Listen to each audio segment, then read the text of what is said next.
you wicked them all. Say the wicked them all. And cold and cold now. Hey, hey, hey, hey, hey, hey, hey, hey. What you wicked them all. Say the wicked them all. When cold and cold now.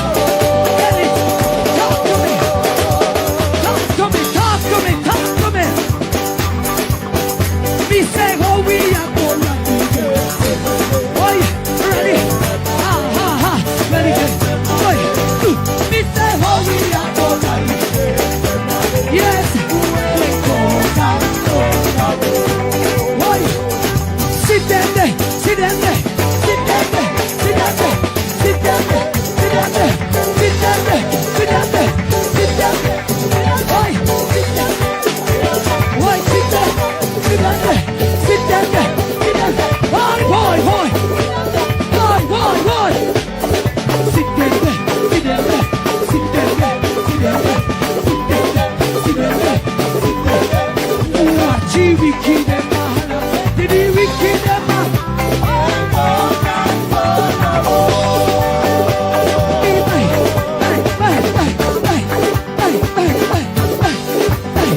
Me say how we are gonna do it.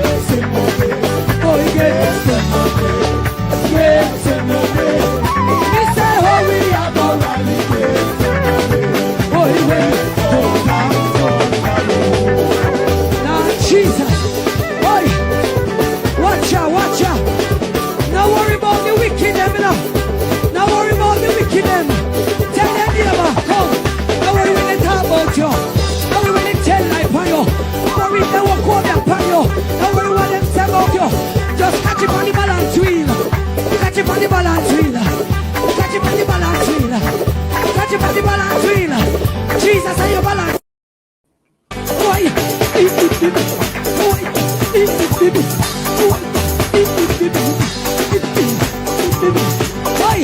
trouble, trouble, trouble, trouble, trouble, trouble, trouble. Watch out, watch out. Watch you wicked them all. Say the wicked them all. And cold and cold now. Hey, hey, hey, hey, hey, hey, hey, hey. Watch you wicked them all. Say the wicked them all. When cold and cold now.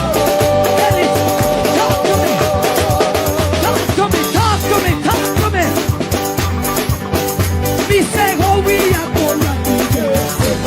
Oi, ready? Ha ha ha. Ready? Oi, me say how we are gonna do it. Yes, we go down.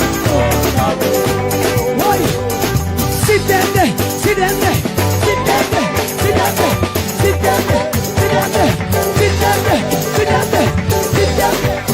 Oi, sit down there. Oi, sit down, sit down there. Sit down there, sit down there. Boy, boy, boy. Boy, boy, boy. Sit down there, sit down there. Sit down there, sit down there. Sit down there, sit down there. Sit down there. Watch you wicked them all. Did you wicked them all?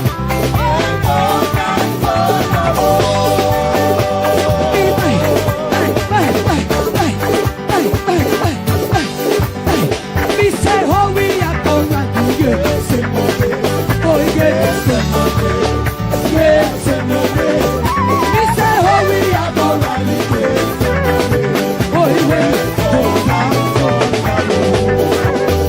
Jesus, boy, watch out, watch out.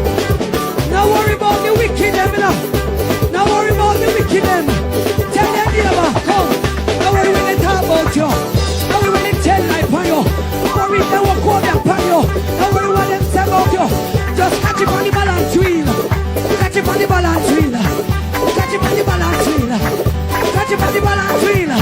Jesus on your balance. So why you come to me with that foolishness, you know?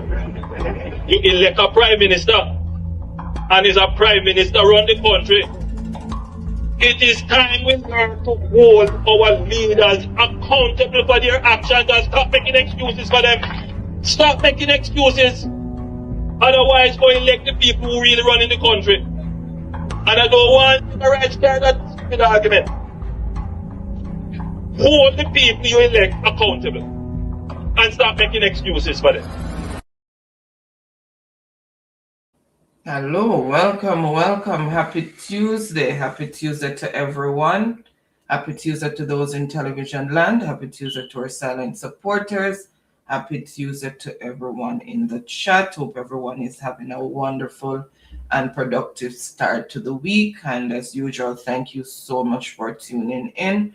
Really appreciate each and everyone's continued support. Remember, guys, when you come in, please thumbs up the live, share us out if you can. And if you're new to the channel, please show us some support by subscribing. That will be greatly appreciated. Tonight's topic is Rosie Have Them Week with your host, Mystic Sensation, Melting Pot, and we should be joined shortly by Mr. Rattigan. The chat is already out of control, so I am going to say an umbrella welcome to everyone in the chat. Thank you so much for tuning in, and a special shout out to all our channel members and to all of our moderators. Without any delay, I am going to hand over to Baron to start the discussion. Okay, thank you for that, Lady Mystic. And once again, let me reiterate as it relates to an umbrella welcome to all of our listeners and subscribers, both home and abroad. Of course, tonight's show, I am anticipating that tonight's show is going to be a fabulous one, right, as it relates to the topic. And of course, as it said, Rosie Have Them Week. And you are going to see why Rosie have them weak, right? Now, we have seen, of course, the comrade leader, right, as it relates to the press release. We are going to, of course, delve into that and highlight some of the important points that, mentioned as it relates to the press release. And we are happy, right, as it relates to the press release, really, the press conference. So we are really, really, really happy, right, to see, right, the opposition coming out, right, and, explaining, right, as it relates to the economy and what wave over the heads of all Jamaicans as it relates to, of course, what is happening into the Middle East, right, and the ripple effect that we'll have. So, of course, Brother Rattigan will be soon tuning in. But, as usual, of course, let us go to Brother Melting Pot, who is going to meet and greet before we get into the business of the day. Brother Melting Pot, meet and greet your people.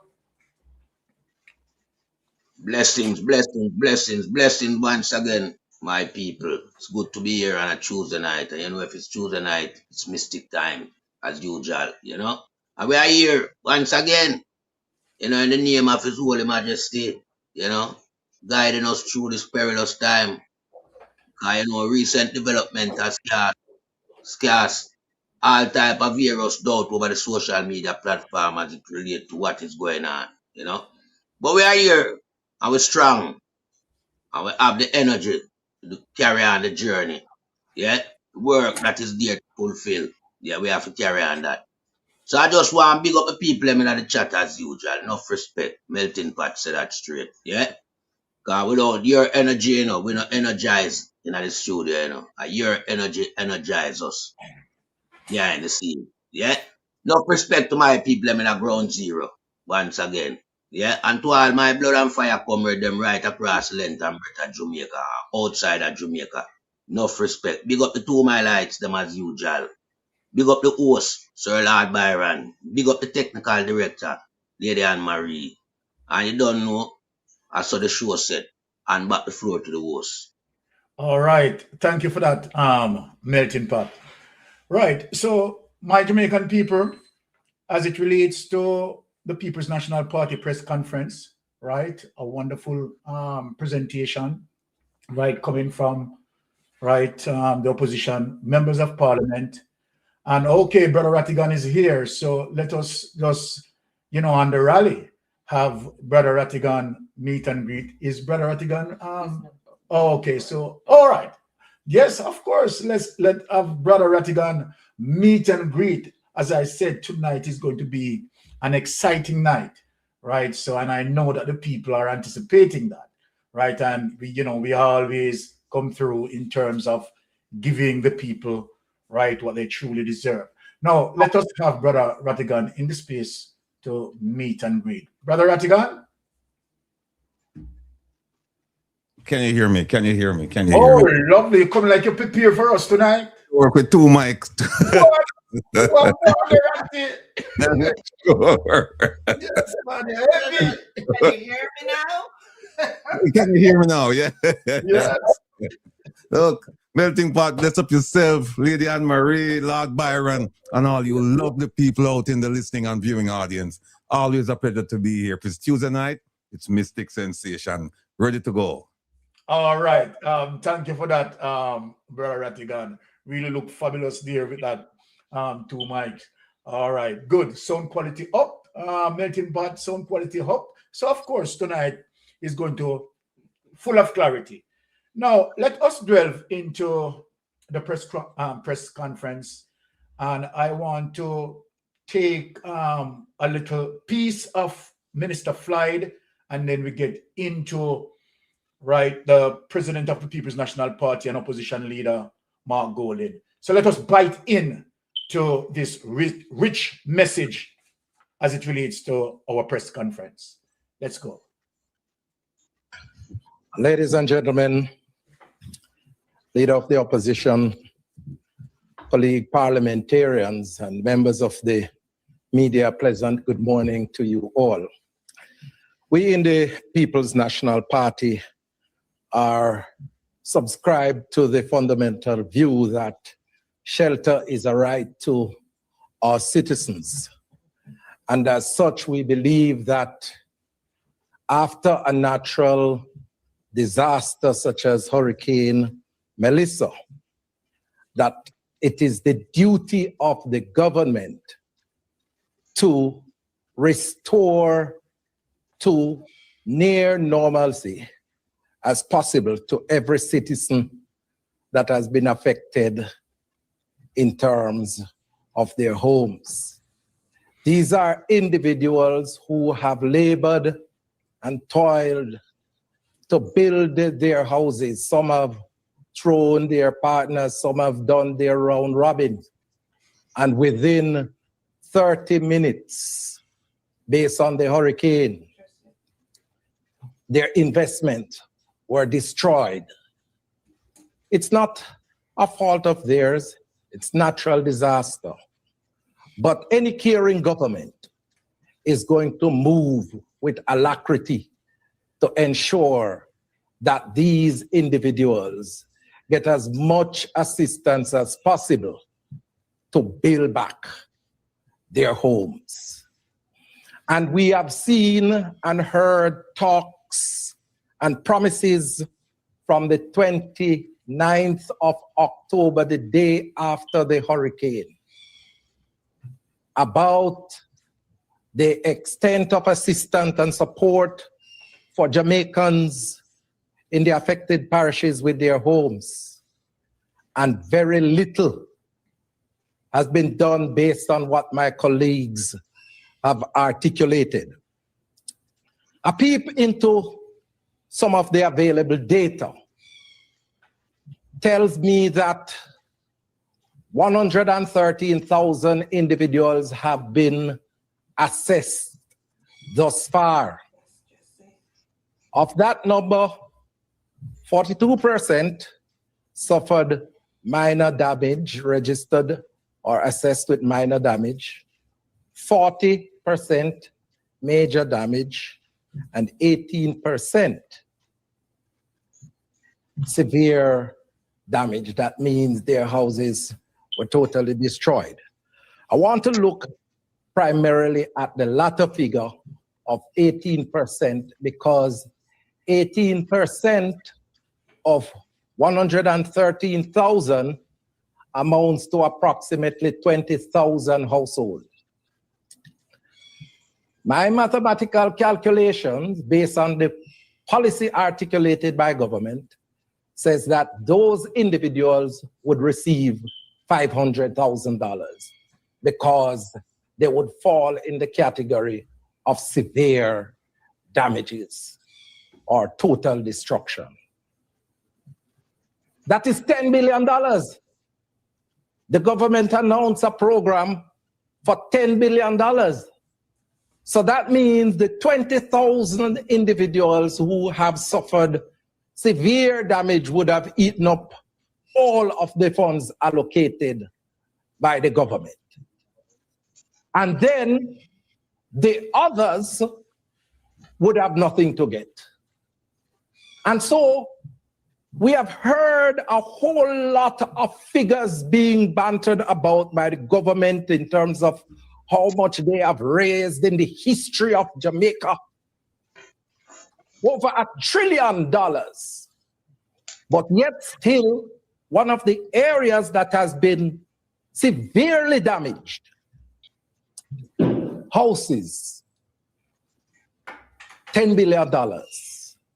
And I want to call upon the government to make sure that the appropriate resources are allocated to deal with this crisis that we have on our hand. Because if we are talking about building back better and restoring to normalcy our people where shelter is concerned, $10 billion is not going to cut it. It might be a start, but we'll be fooling ourselves if those 113,000 individuals or the 20,000 with severe damages to their homes would be getting any assistance. And I want to touch on an area that from about November of last year, the government has signaled to the country that they will be providing some 5,000 container homes to individuals who have been affected in the hurricane. They have moved to tell us that those houses would be in the island by January. January came and gone. We heard in March that the houses would be here. It is now April. It is now April.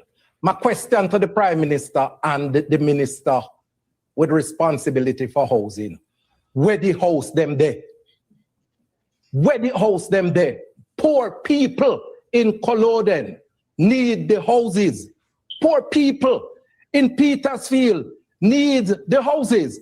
Poor people in Jericho need houses. We can't allow our brothers and sisters that we talk about, say we care about them, to be living in the deplorable conditions that they are in post-Hurricane Melissa.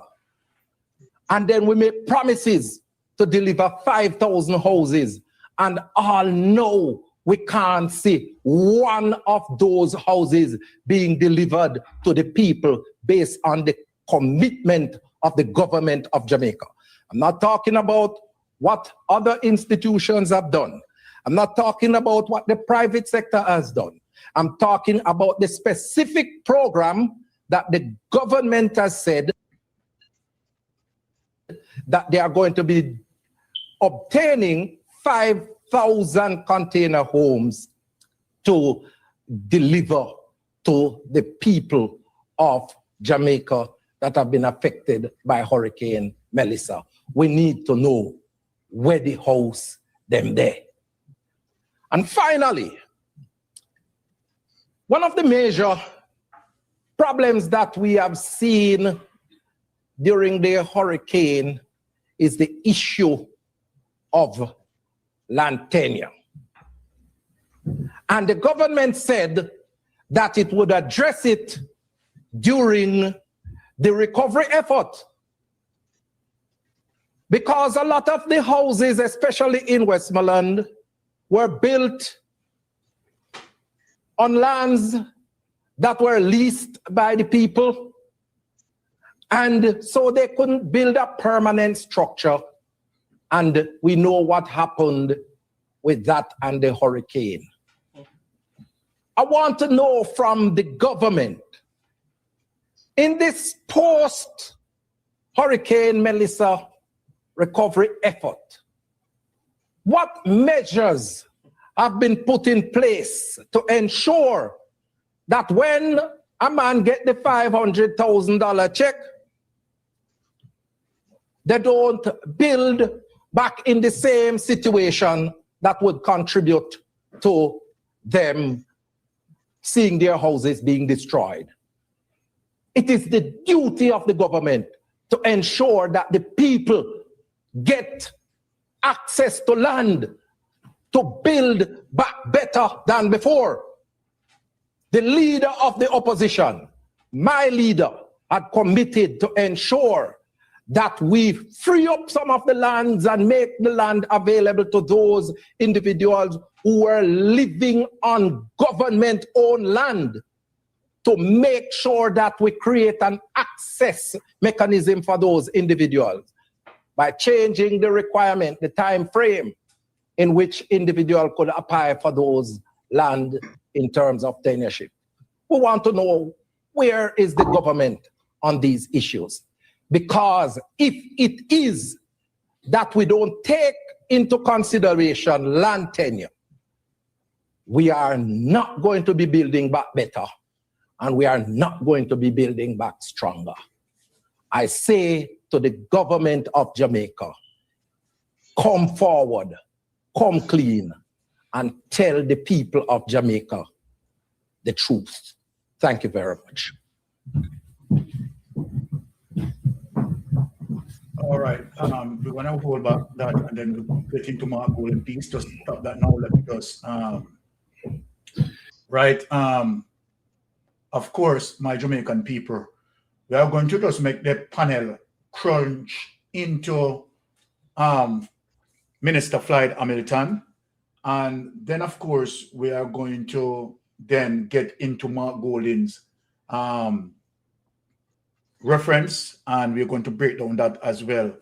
But let me just say this as it relates to, you know,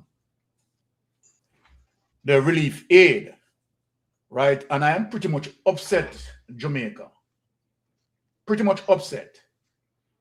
Now, based on what Floyd had said, 113,000, right, people were assessed, right? And as it relates to the categories of damage, and we talk about 42% as it relates to minor damage, right? 40% as it relates to major damage, and 18% as it relates to severe loss, total damage.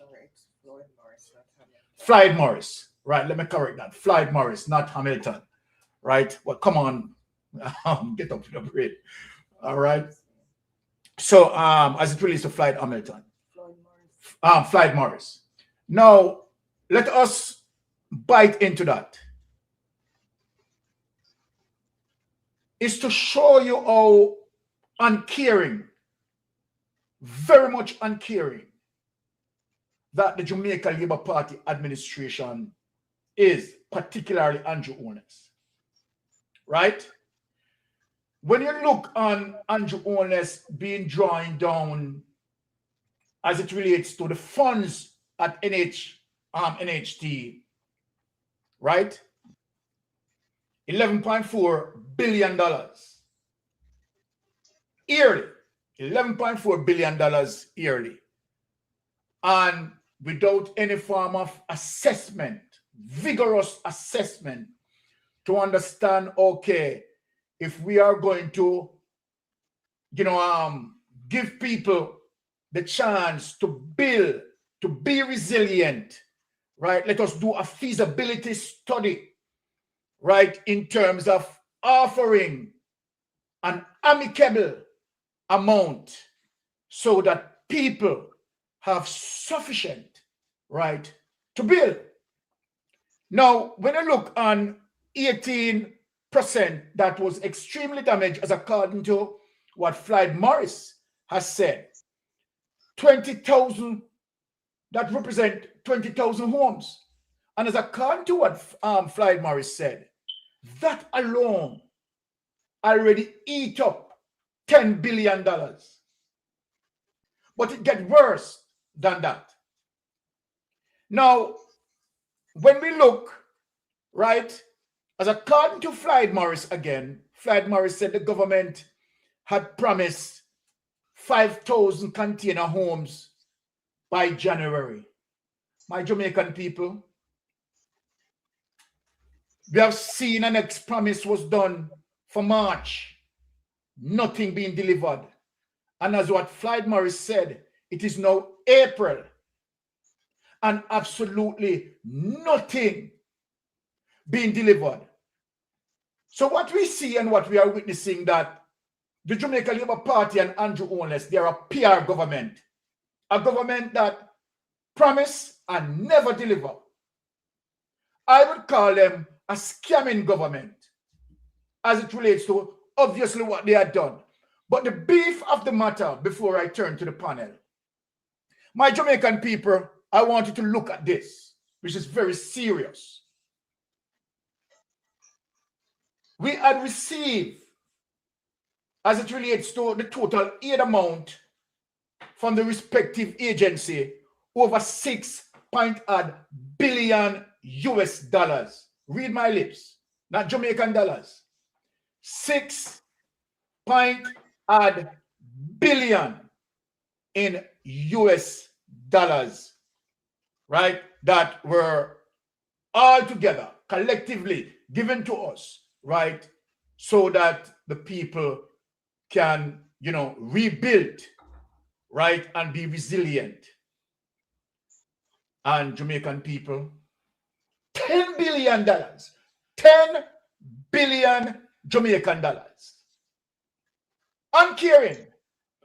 Floyd Morris also spoke about land tenure, that it is the government duty, government responsibility, as a result of the aftermath of two serious hurricanes, one Beryl and the other Melissa, and severe damage that we had received, right? Now, it changes a lot of people's life, pushing them from the middle class, go way beyond the poverty line. And it is the government responsibility, the duty of the government, to ensure that people get lands to build back better than before. But here we have a situation as it relates to these people who caught up, right, in the school complex after the hurricane, still being there, and the government have no plan as it relates to the relocation of those people, take them out of the school, right, to seize the coexistence. And here it is that we have a very serious problem on our hands, to the fact that we have someone at the helm that doesn't have no form of economic strategy to pull us from the abyss.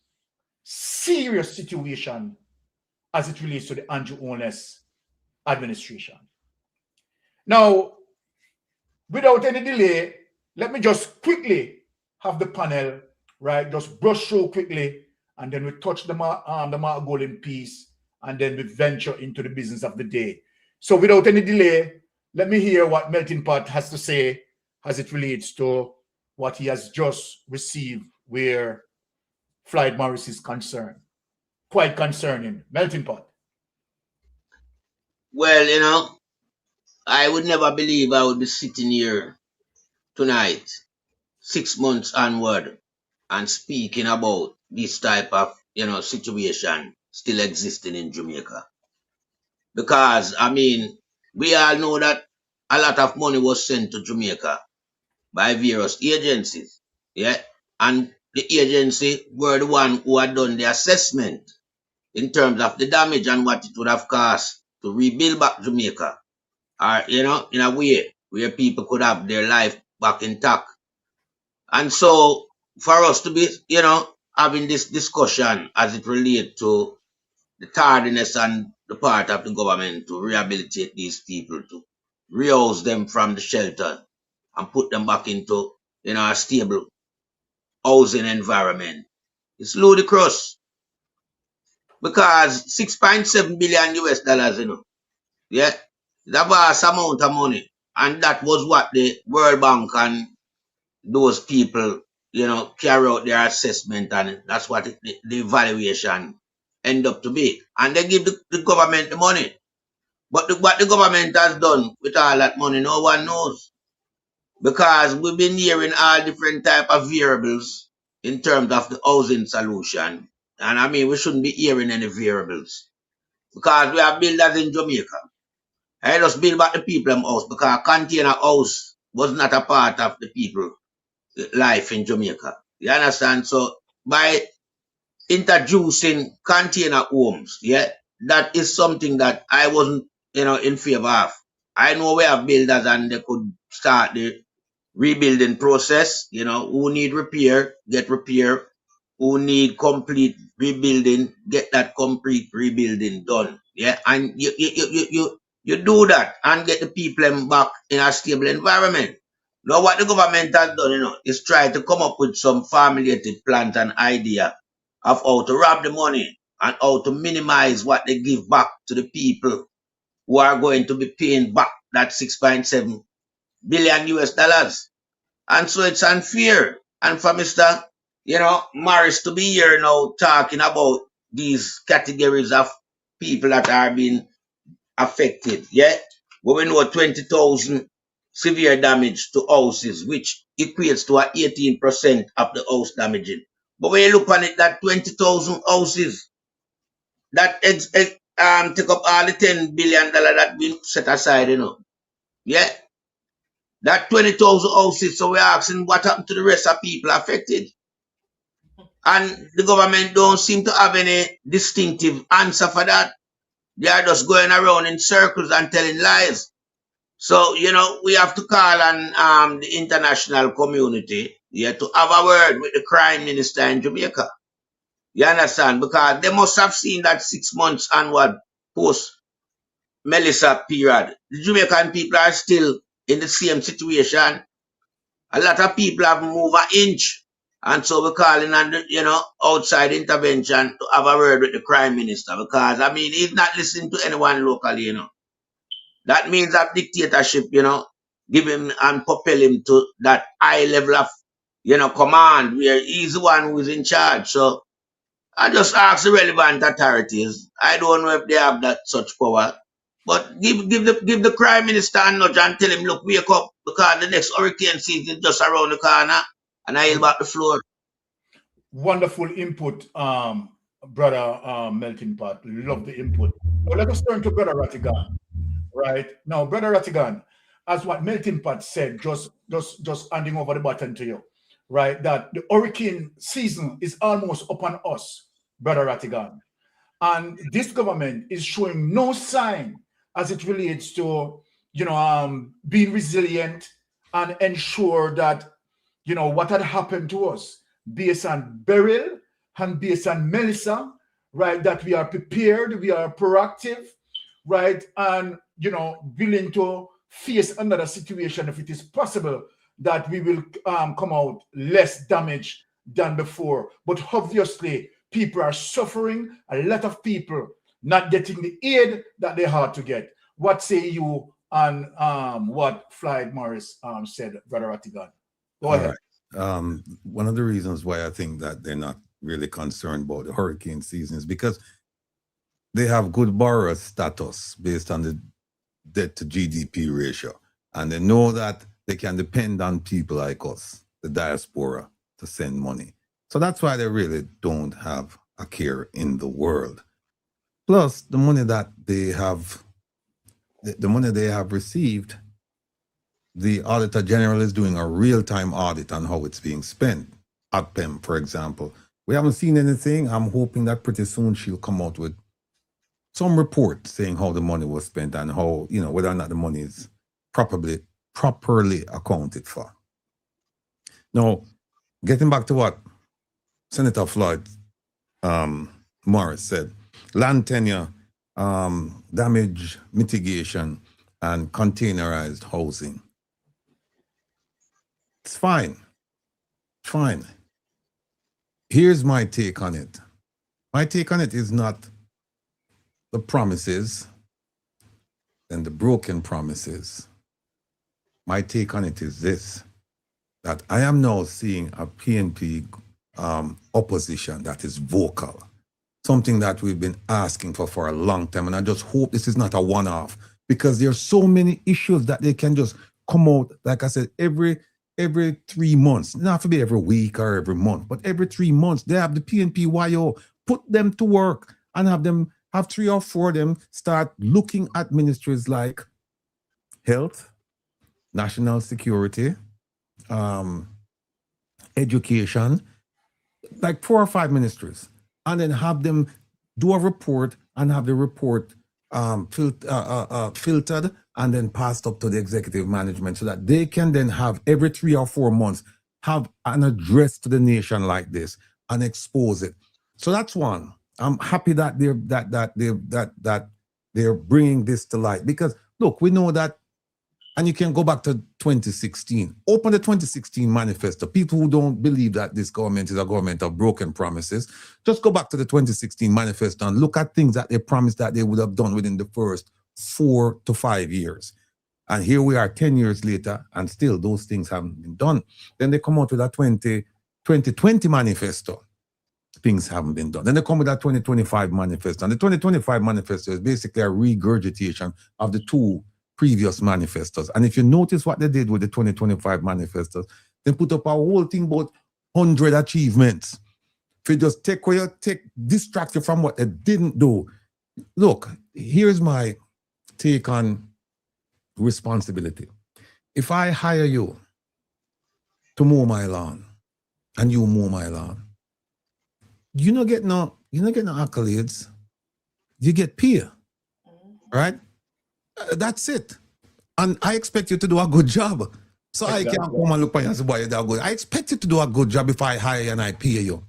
So you don't get kudos for doing your job. I mean, it's a low bar.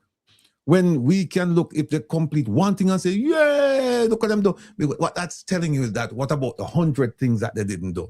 You know, you're satisfied with that, right? And so they give you one and then you jump on it.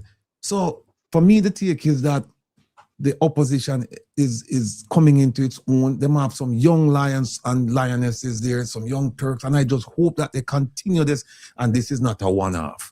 Because, as you said, the hurricane season is right around the corner. Right around the corner. And yet still, we have people who have no shelter from the last hurricane, which was last year, October. So those people are worried right now.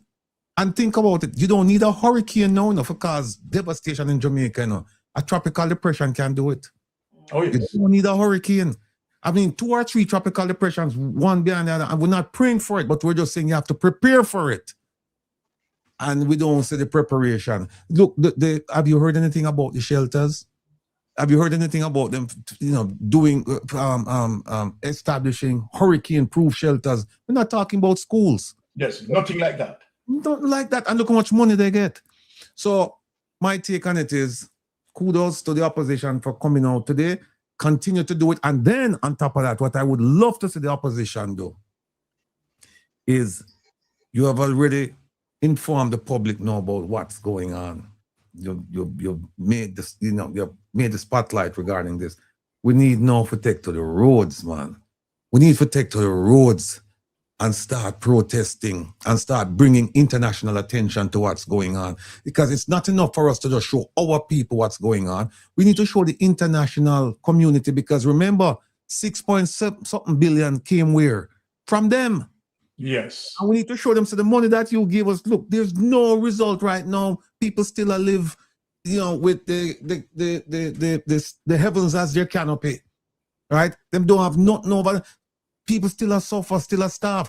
Yet, and this is the last point, yet, just last week, we heard from Minister Terry Long how well Jamaica is doing. We heard that lowest unemployment, the GDP to that, crime and he's saying everything is beautiful in Jamaica. So I am getting ready now to ask my family members in Jamaica to start pack and send barrel to me. It's supposed to come the other way now because according to the minister, everything is fine in Jamaica. So we up here not supposed to send nothing down there. We supposed to receive now. Up to today, a cousin called me. I know she probably watch a program. I know why she called me. But me I get ready to tell her, I say, listen, I beg you a money, because with the government say everything fine down there, everything fine and done there. Yes. So that's it. Thanks. All right. But my Jamaican people, this is really sad because let me say, as it relates to 113,000 people who were assessed as it relates to the categories of damages, more than 70% of the 113,000 people have not received any benefits from the government. This is serious, and as what Floyd Morris asks, we are the homes. Well, Mystic Sensation on the panel, we are asking, where is the money? Where is the money? And we're glad that the Auditor General is digging into this. Now, let us bite into some of what Mark Golden spoke about, and then again, we have the panel breaking that down for us. Thank you very much, colleague, MPs and senators. Ladies and gentlemen, members of the media, those listening in, I thank you for joining us this morning on this important discussion on the state of play in Jamaica in mid-April after Hurricane Melissa hit our country on 28th October 2025. I called this press conference this morning, because the government intends to take the NARA legislation in the House this afternoon. And the NARA bill seeks to establish an entity in law which has been announced but is not yet effectively operational because it has no legal basis. And it's supposed to be the agency to drive the recovery of the country from the damage caused by this terrible hurricane that hit us in October. NARA is going to be set up to oversee the implementation of projects approved by Cabinet. The legislation has an array of issues which commentators have highlighted and which the opposition will also use the opportunity this afternoon to speak to. This is not the time for that.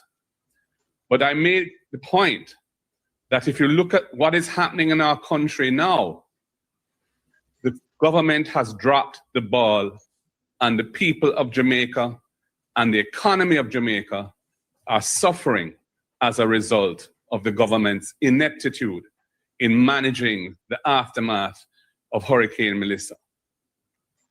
In the few months, in the last quarter of 2025, when Jamaica was inundated with local and overseas NGOs, well-wishers, providing relief to our people, food distribution, other forms of assistance, things were appearing to be on track for recovery. However, that time has passed, and the glaring gaps in Jamaica's response to the disaster have been laid bare. The government's primary program for addressing the shelter crisis occasioned by Hurricane Melissa, the ROOFs program, is hopelessly inadequate and is being incompetently administered. We have heard from the MPs the horror stories of those who were promised and have not received any support or the support that they were promised. The difficulties of access, the lack of comprehensive coverage of people who are in desperate need of help. Tens of thousands of Jamaican families are living in a post-Melissa environment where they lack habitable shelter in which they can rebuild their lives. This is a deplorable situation which ought to be the focus and priority of the government at this time. Yet, in his budget presentation, the Prime Minister didn't speak to it at all. And if you look at the design of NARA and its focus, that is not what NARA is being established to tackle. This is an urgent and present need which must be addressed. The $10 billion under the roof program, less than a third of 1% of GDP, less than 10% of the immediately available resources that Jamaica could draw down under its disaster risk financing framework, is hopelessly inadequate to meet the challenges presented by Hurricane Melissa to the housing stock of the country, especially in the worst affected parishes, but not uniquely to those parishes, because there are pockets of deprivation and shelter damage all over the country which are not being addressed. This situation has to be resolved. Furthermore, the methodology employed in ROOF has not built within its design anything to ensure a more resilient approach to the reconstruction of these houses.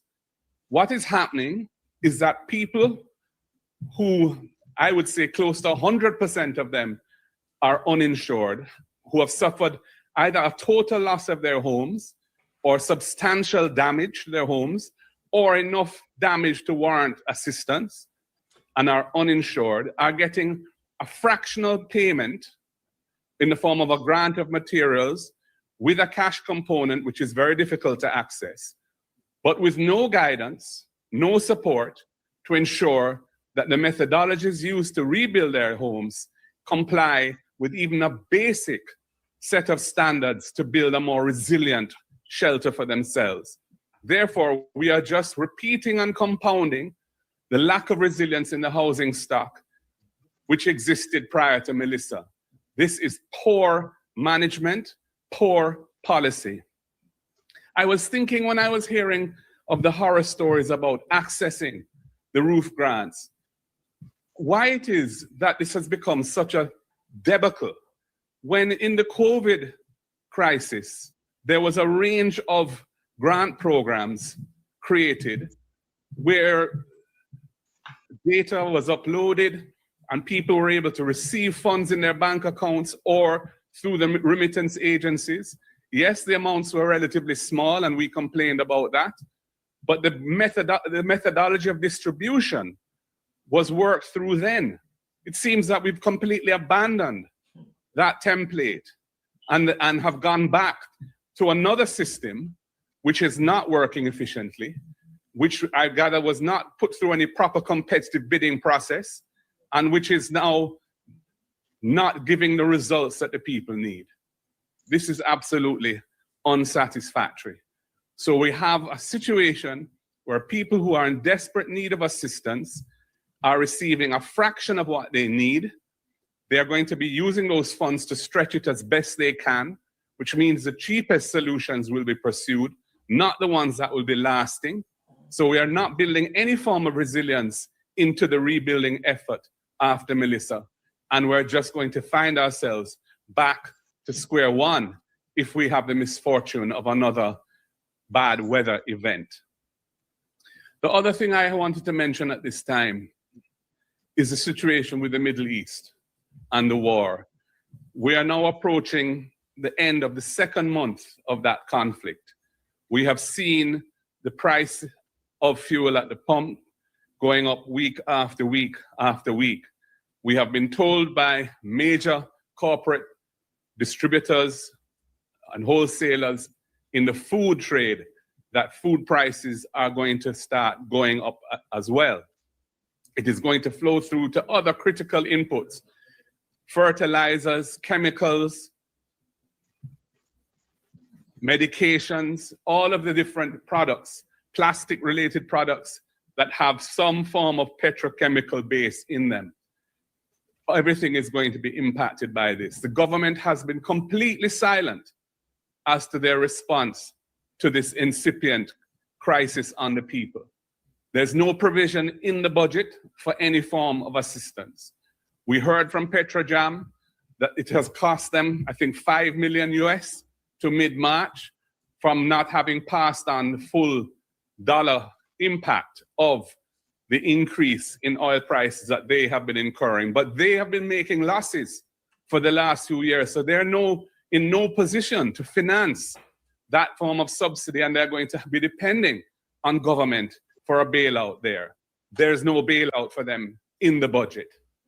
And you know, the last PNP administration had the foresight of entering into an oil hedging program to protect Jamaica from what we are seeing now. It was funded by a special tax that was dedicated to financing that oil hedging program, which is essentially an insurance policy that if oil prices go above a certain figure per barrel, Jamaica gets a cash payment to cover that cost. This government discontinued that program, abandoned that insurance, but kept the tax in place and has been using it as part of the general revenue of the country. So now that we're facing the horror of oil prices at around $100 a barrel, when the budget was cast at an assumption of $60 a barrel, we are facing that with no protection, but the tax very much still in place and being paid by motorists, by consumers of electricity, and everyone in the society who pays tax effectively.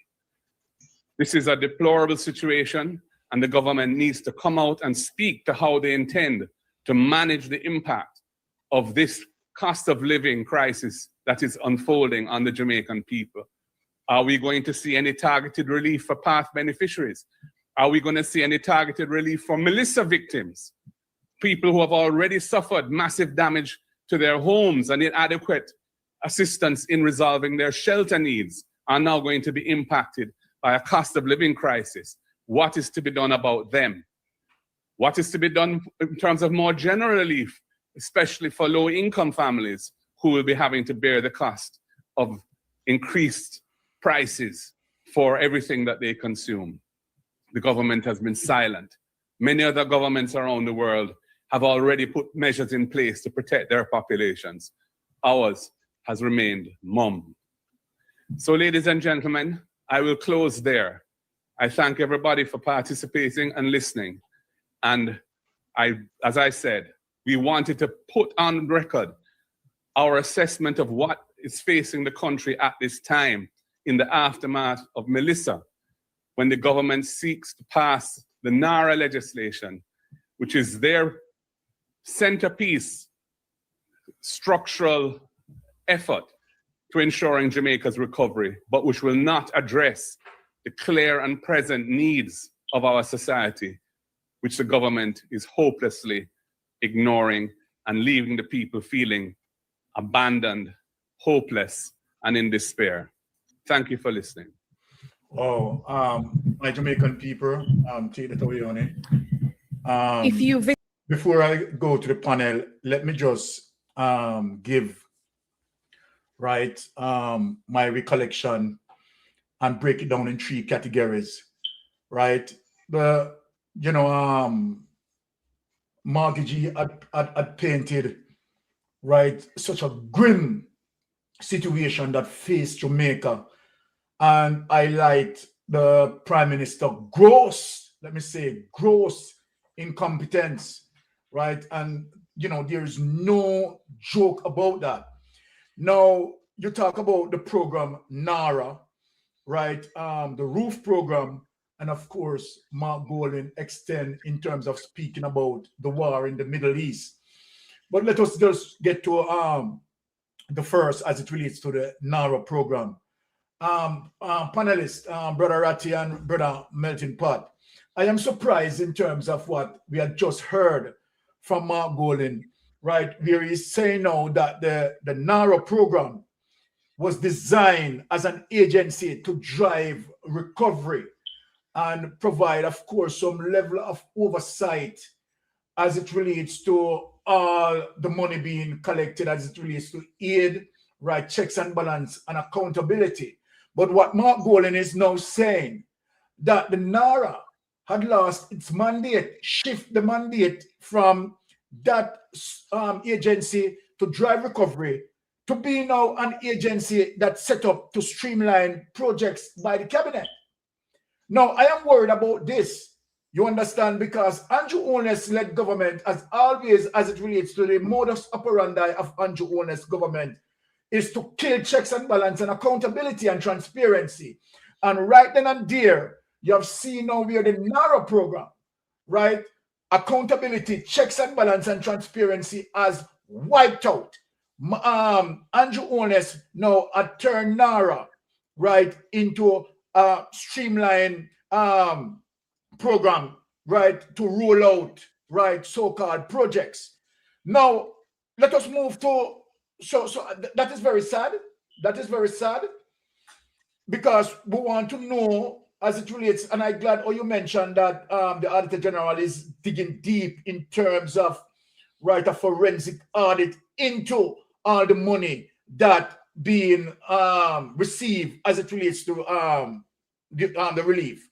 Now you talk about the roof program, right? The gross inadequacy of the roof program, the difficulty in people accessing, right, the funds.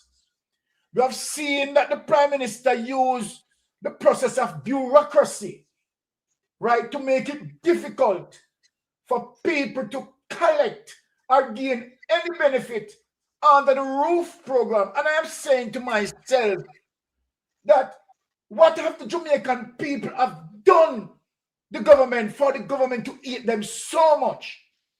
Because look at it, Brother Rattigan and Brother Melting Pot, right? The roof program, right, exists to say, okay, all right, you know, they are going to deal with persons who have been affected, right, and find ways and means so that funds can be accessed, right, or help and aid can be accessible. But what we are seeing, right, Andrew Holness created bureaucracy within the roof program to make access to aid so difficult. And you know, it is heart-wrenching to understand, you understand the turmoil of people who suffer, right, going through experiences. We hear several thousands of people complaining as it relates to even money that they need to pick up at Western Union, right? And I mean, it is not in the convenience of them as it relates to close proximity. People have to leave from where a point A to point B. It is just crazy in terms of that. Now, what is wonderful again is that Mark Golden had spoken and give highlight, right, as it relates to what are the strategies, what are the plans put in place as it relates to what is happening into the Middle East, right? Now, that situation, it is going to, of course, increase oil price, right? Food price, right? Fertilizers and various, I mean, chemicals. It is the sort of global impact that it is going to that it is going to have, in particular where Jamaica is concerned. So I mean, having an Andrew Holness at the wheel in this time, honestly, Jamaican people, it's an economic shock. It's an economic shock. And that is dangerous and devastating, having someone like an Andrew Holness at the helm of the wheel. We are in, trust me, we are in turmoil, seriously ahead, dark clouds. It is dangerous. Let me just have Melting Pot. What say you, Melting Pot, on this situation relating to what you have just heard there? Crazy. Well, it's just, a method of madness that the government is using. Because after coming out and telling the Jamaican people that they have done so much assessment and they know what the figures are, where is the methodology to process that assessment, to get the funds to the people, the relief what they need? We haven't seen that. So what we have seen is a system that encompasses chaos. Everybody just confused as to what is going on. People need benefit like immediately, but can't get it. But yet still the assessment being done. And NARA was designed to be the vehicle that should be the driving force behind the recovery. But NARA seemed to park somewhere in Andrew backyard. NARA is not working, because remember, NARA hasn't get the approval from Parliament, And I asked the question why. But the crime minister doesn't want to move the vehicle with any urgency. Because as you just rightfully said, Sir Byron, you want to know what Jamaican people have done and why I hate them so much. Well, I can tell you, the Jamaican people did not vote for him the last time. Exactly. And he knows that him steal the election. So it's carrying out a retribution, especially to them people down in a ground zero where completely wipe him out. You understand? This is why people have never received one package out of the gift of donation that outside people send into Jamaica to help Jamaican. This guy sit down on it, using it through for their own various means of giving out things to their own supporters. You understand? So the whole situation, as I say, it's chaos. And Jamaican people now have to make a move to change that.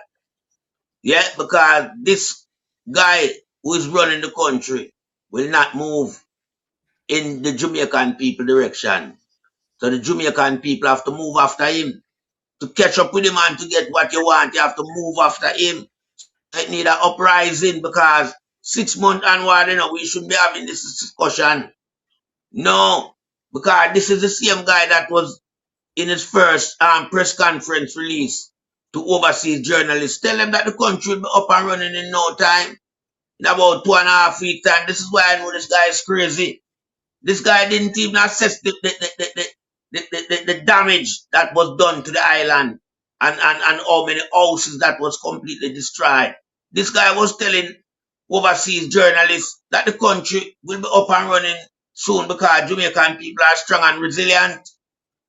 Now here it is, 6 months onward, people still don't get light. People are still in shelters. People are being discriminated, and abused, victimized, and such like. Because come on, we have just seen where the same situation has caused new development now into the educational sector, where Mark Malawi is now coming under increasing pressure for highlighting a grave situation that exists 6 months post Melissa period, where people are still in school. And we know that school is a sterile, is a sterile location for education. Okay? It's not built and designed to house people. On a permanent, ongoing basis. Yes, you can house them on a temporary solution. But you can't classify 6 months going onward as temporary, That look to be something permanently. And when people who are now immune to this type of new lifestyle, where a school has become their home, they're gonna want to do the same thing like when they were in their own independent home. And so we are saying to the Jamaica Labour Party and its hierarchy, it's time to address the situation that Melissa has brought upon Jamaicans' life, because the money has been granted, and there is no need to have the people subordinating, bowing down to a criminal regime just to get help. And I yield back the floor to you, Sir Lord Byron. Wonderful on the juggling. Love the juggling, Brother Melting Pot. Let me just bring in Brother Rattigan in the space. Right. Brother Rattigan, your response as it relates to what Mark Golding referenced there.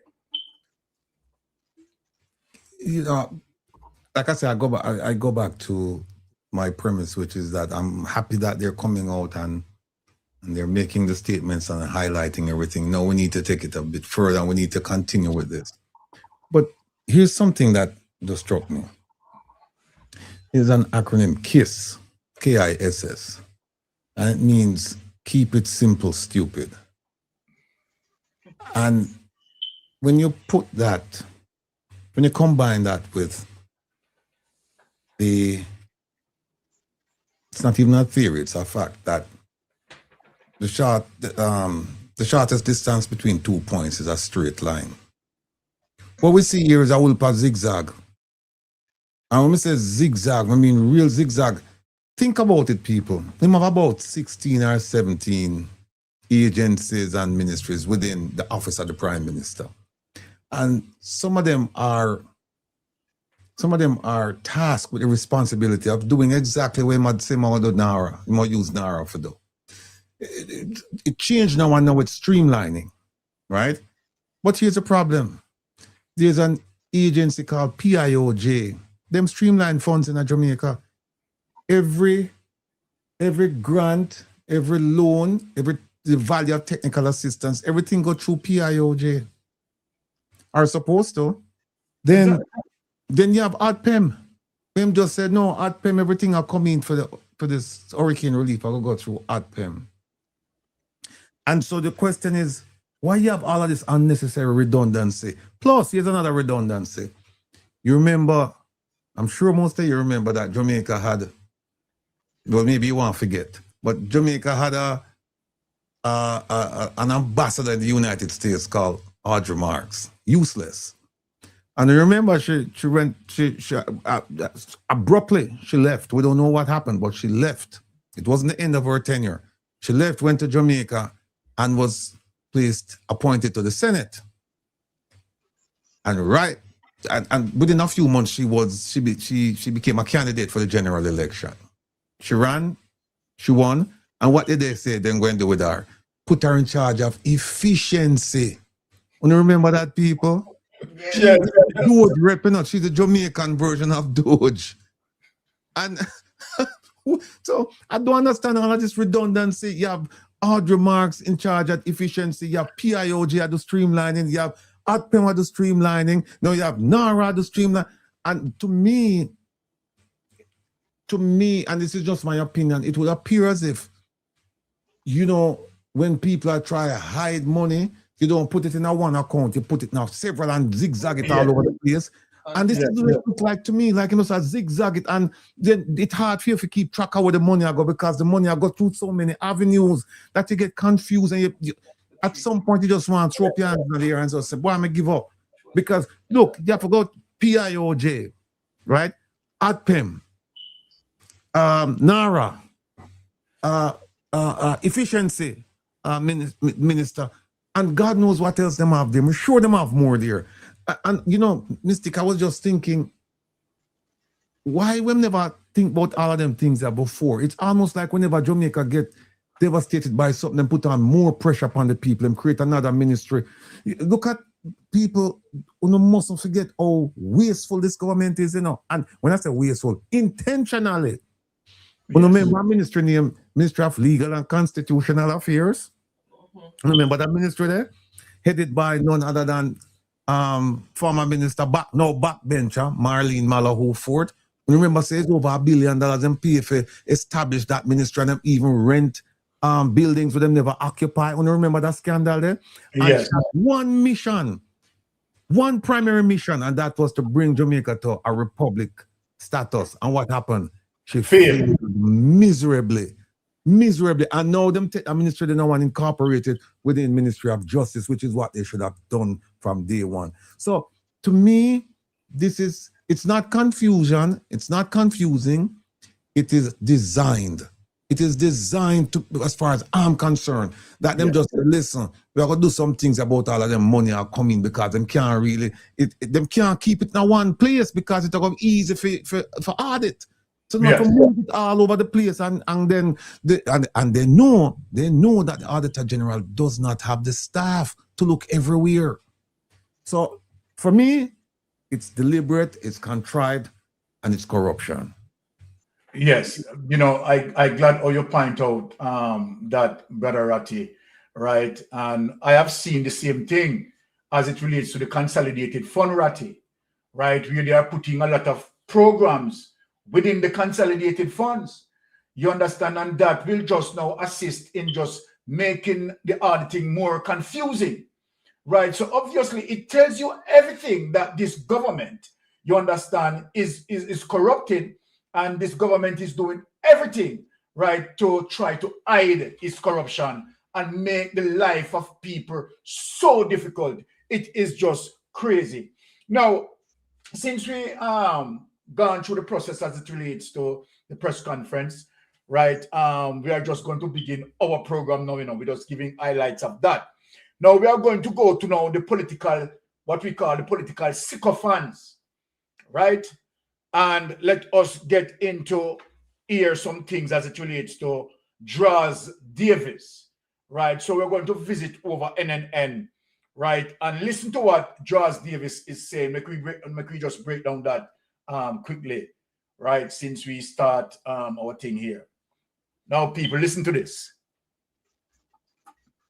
To what extent do you believe prolonged shelter use affects teaching and learning options? To a great extent, to a moderate extent, to a small extent, not at all, unsure. Next question. Reports have been circulated by agencies in education about the inappropriate activities occurring in schools used as shelters. Let me read that again. Reports have been circulated by agencies in education about the inappropriate activities occurring in schools used as shelters. How credible do you consider these reports to be? Options: very credible, somewhat credible, neutral, somewhat not credible at all. Next question. Overall, how would you rate the government's treatment for teachers at this time? Very positive, somewhat positive, neutral, somewhat negative, very negative. And the last question. In your view, does the government's current approach to the teaching profession justify the consideration of collective action to address ongoing concerns? Options: strongly agree, somewhat agree, neutral, somewhat disagree, strongly disagree. Now,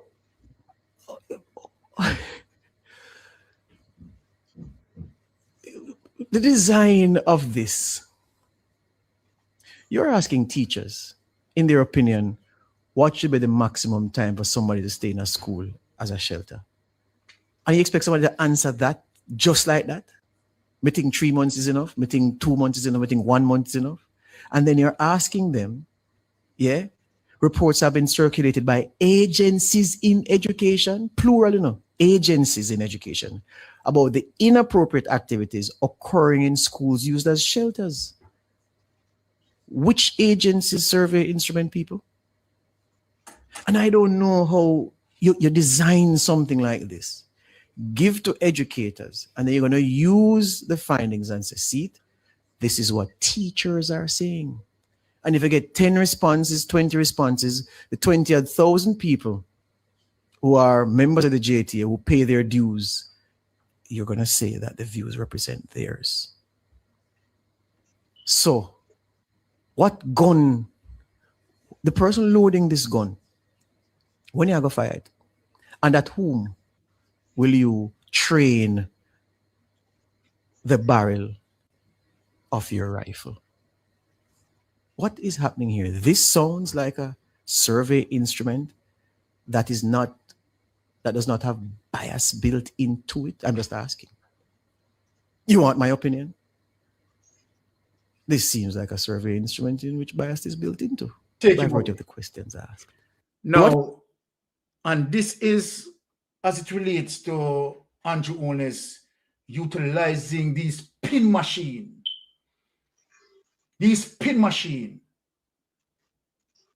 to permeate poison in the atmosphere, because the critical point has been wiped out by Draws Davis. Number one, the sheltery shouldn't be allowed to utilize the school compound for the time that they have been utilizing it for. We will understand that, of course, after hurricane, right, post Melissa, and Jamaica in the position that Jamaica found itself in, not having appropriate, right, shelters, right, that built, right, for the specific occasion. And we said, okay, all right, we are going to use the school compound, right? Then, okay, we don't have a problem with that. Draws Davis, we don't have a problem with that. The problem that we have, the moment that the government is going to make a decision, right, to open the school, coexistence, get it, Draws Davis, coexistence, right, where you have, you know, the sheltery, right, in the same perimeter of the children. That is a no-no, and that is an extended breach of the Child Care and Protection Act. Get it in your head, Draws Davis. Get it in your head, NNN. You need to understand the objective of the complaint.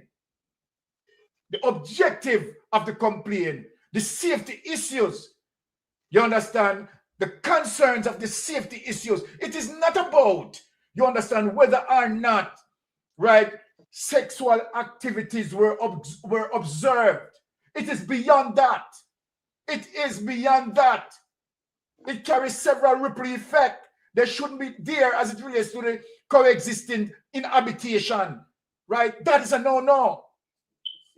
And plus, you understand, you have to take the safety of the children in consideration, knowing to the fact that at the time when the government made that decision, we understand that it was an emergency. It was a situation that called for that at the time. However, from the moment that the Minister of Education is going to take that opportunity, take the moment in terms of reopening the school, then, right, proper planning should now be ensured that the sheltery move to an appropriate place, right? But guess what? I mean, the government in problem because guess what? The budget outspent a whole heap of problem. Now let us hear this other clip. Now let us get into this. This is crazy, Jamaica. This is crazy. Yes, let us hear this. 72 hours, the deadline from opposition Senator Damian Crawford for the government to provide a clear schedule of when persons still being housed in shelters will be relocated. The timeline comes even as he took aim at the government for its handling of claims of sexual activities being done by adults at the schools used as shelters in full view of students. Krista Campbell has this primetime news update. Stop that on here. All right. I don't know for sure if there was. Yes, let us just hear from the caller here, right? Because the caller wants to make a point as it relates to what we are speaking about. Yes, caller, you're on Mystic Sensation Live. Please go ahead. Yeah, man. Good night. Blessings, good night. You know, they tell a whole heap of lie and Judge Davis, you know. I may have to defend him, you know. Yes. Because people telling lie on Judge Davis and calling him journalist. Oh. Judge Davis is not a journalist. Judge Davis is a JLP activist. Oh, yes, I agree with that. Yeah. So leave journalism out of the thing. So he's just a JLP activist and a JLP blogger. And he's there to tell the nation all kind of lies.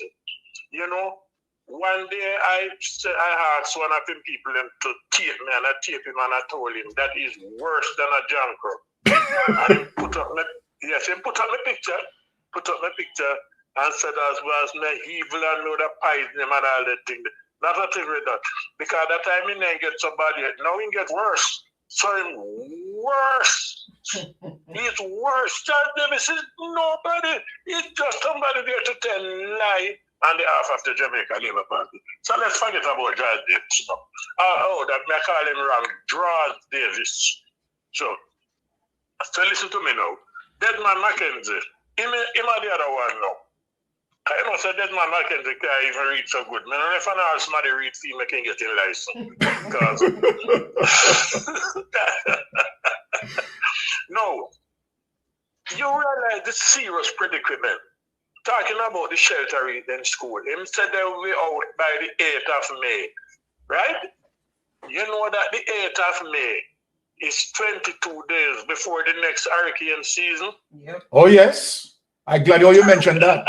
22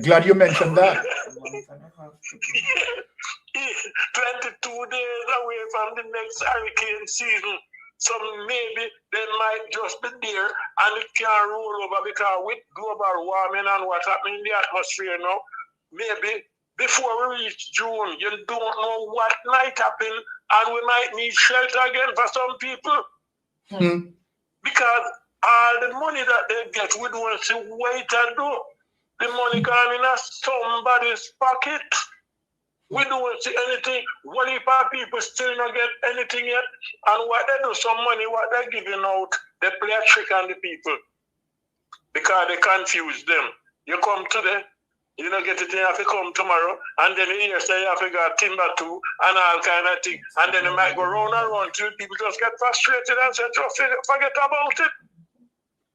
Exactly. Now, to the mayor, the Prime Minister again are talking in Parliament. You see all the promises them were in making of the budget. He must remember, say he never say Kingston Public Hospital, so he never build one new public hospital. That didn't come to the now and talking about Nara and what him I gonna do and what him I gonna do. And he so lie, talking about when he was in opposition or incorporate with the government of the day, so that they could come up with things and build up the economy. The man is just a straight liar. And everything, they blame Melissa.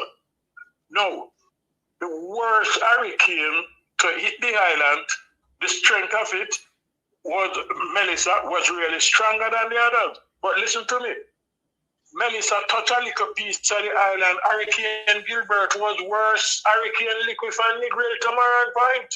You know, I want to hold on, Carla, but you mentioned something that people need to remember. What you said there, I think you're perfectly right. Because Gilbert, right, devastated, right, bigger portion of the island. So I think that Hurricane Gilbert, yes, was more devastating. But you know, as it relates to the Prime Minister at the time, 1988, the 12th of September was Hurricane Gilbert. So I think it would be Edward Seaga. Really and truly, Edward Seaga did have a quick response to the situation. I must give him that. Listen to me. Well, let me say it to you this way. Edward Seaga, he never leave out the opposition. Yes, that's true. Manly and together, Jamaica was built back in, put it this way, in no time. In no time. Edward Seaga was a masterpiece. Yes. He's not my favorite person, but his response was much better and he deal with the situation far way better. Because that is true. So when one about Seaga, even though I memory not good enough, because I never even remember money when borrow. But I can tell you, Seaga not thief like some people. Bad to bad, you know? Yes. Let me repeat what I say. Bad to bad, in memory not good, because I never remember how much $1 million in borrow from Crawford. From Crawford. Put it this way. Crawford never remember if I asked him back feed. Neither, so. Hey, you know, say bad. Boy, you're popping up tonight, trust me. Why you bad? Oh. Yeah. Me borrow your money, and me no remember. Then would have glad if you no remember if you ask me for neither.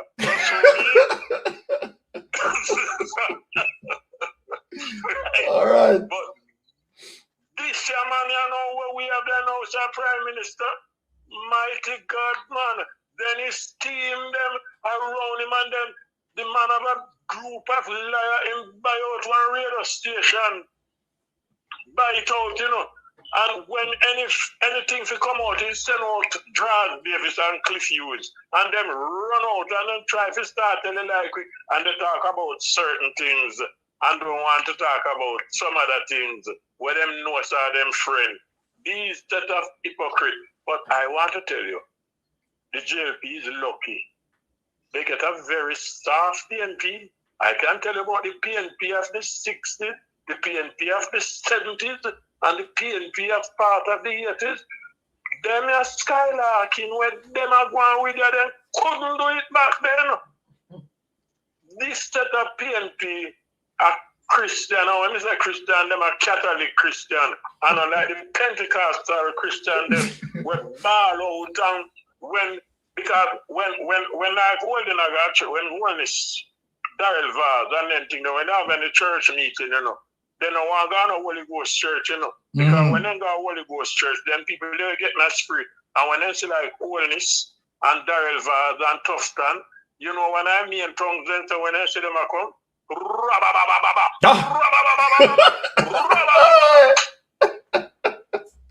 Yes. Boy, I love this. I love this. I love this. And, you know, there's a man in the Bible. There's a man in the Bible, man. His name is Eli.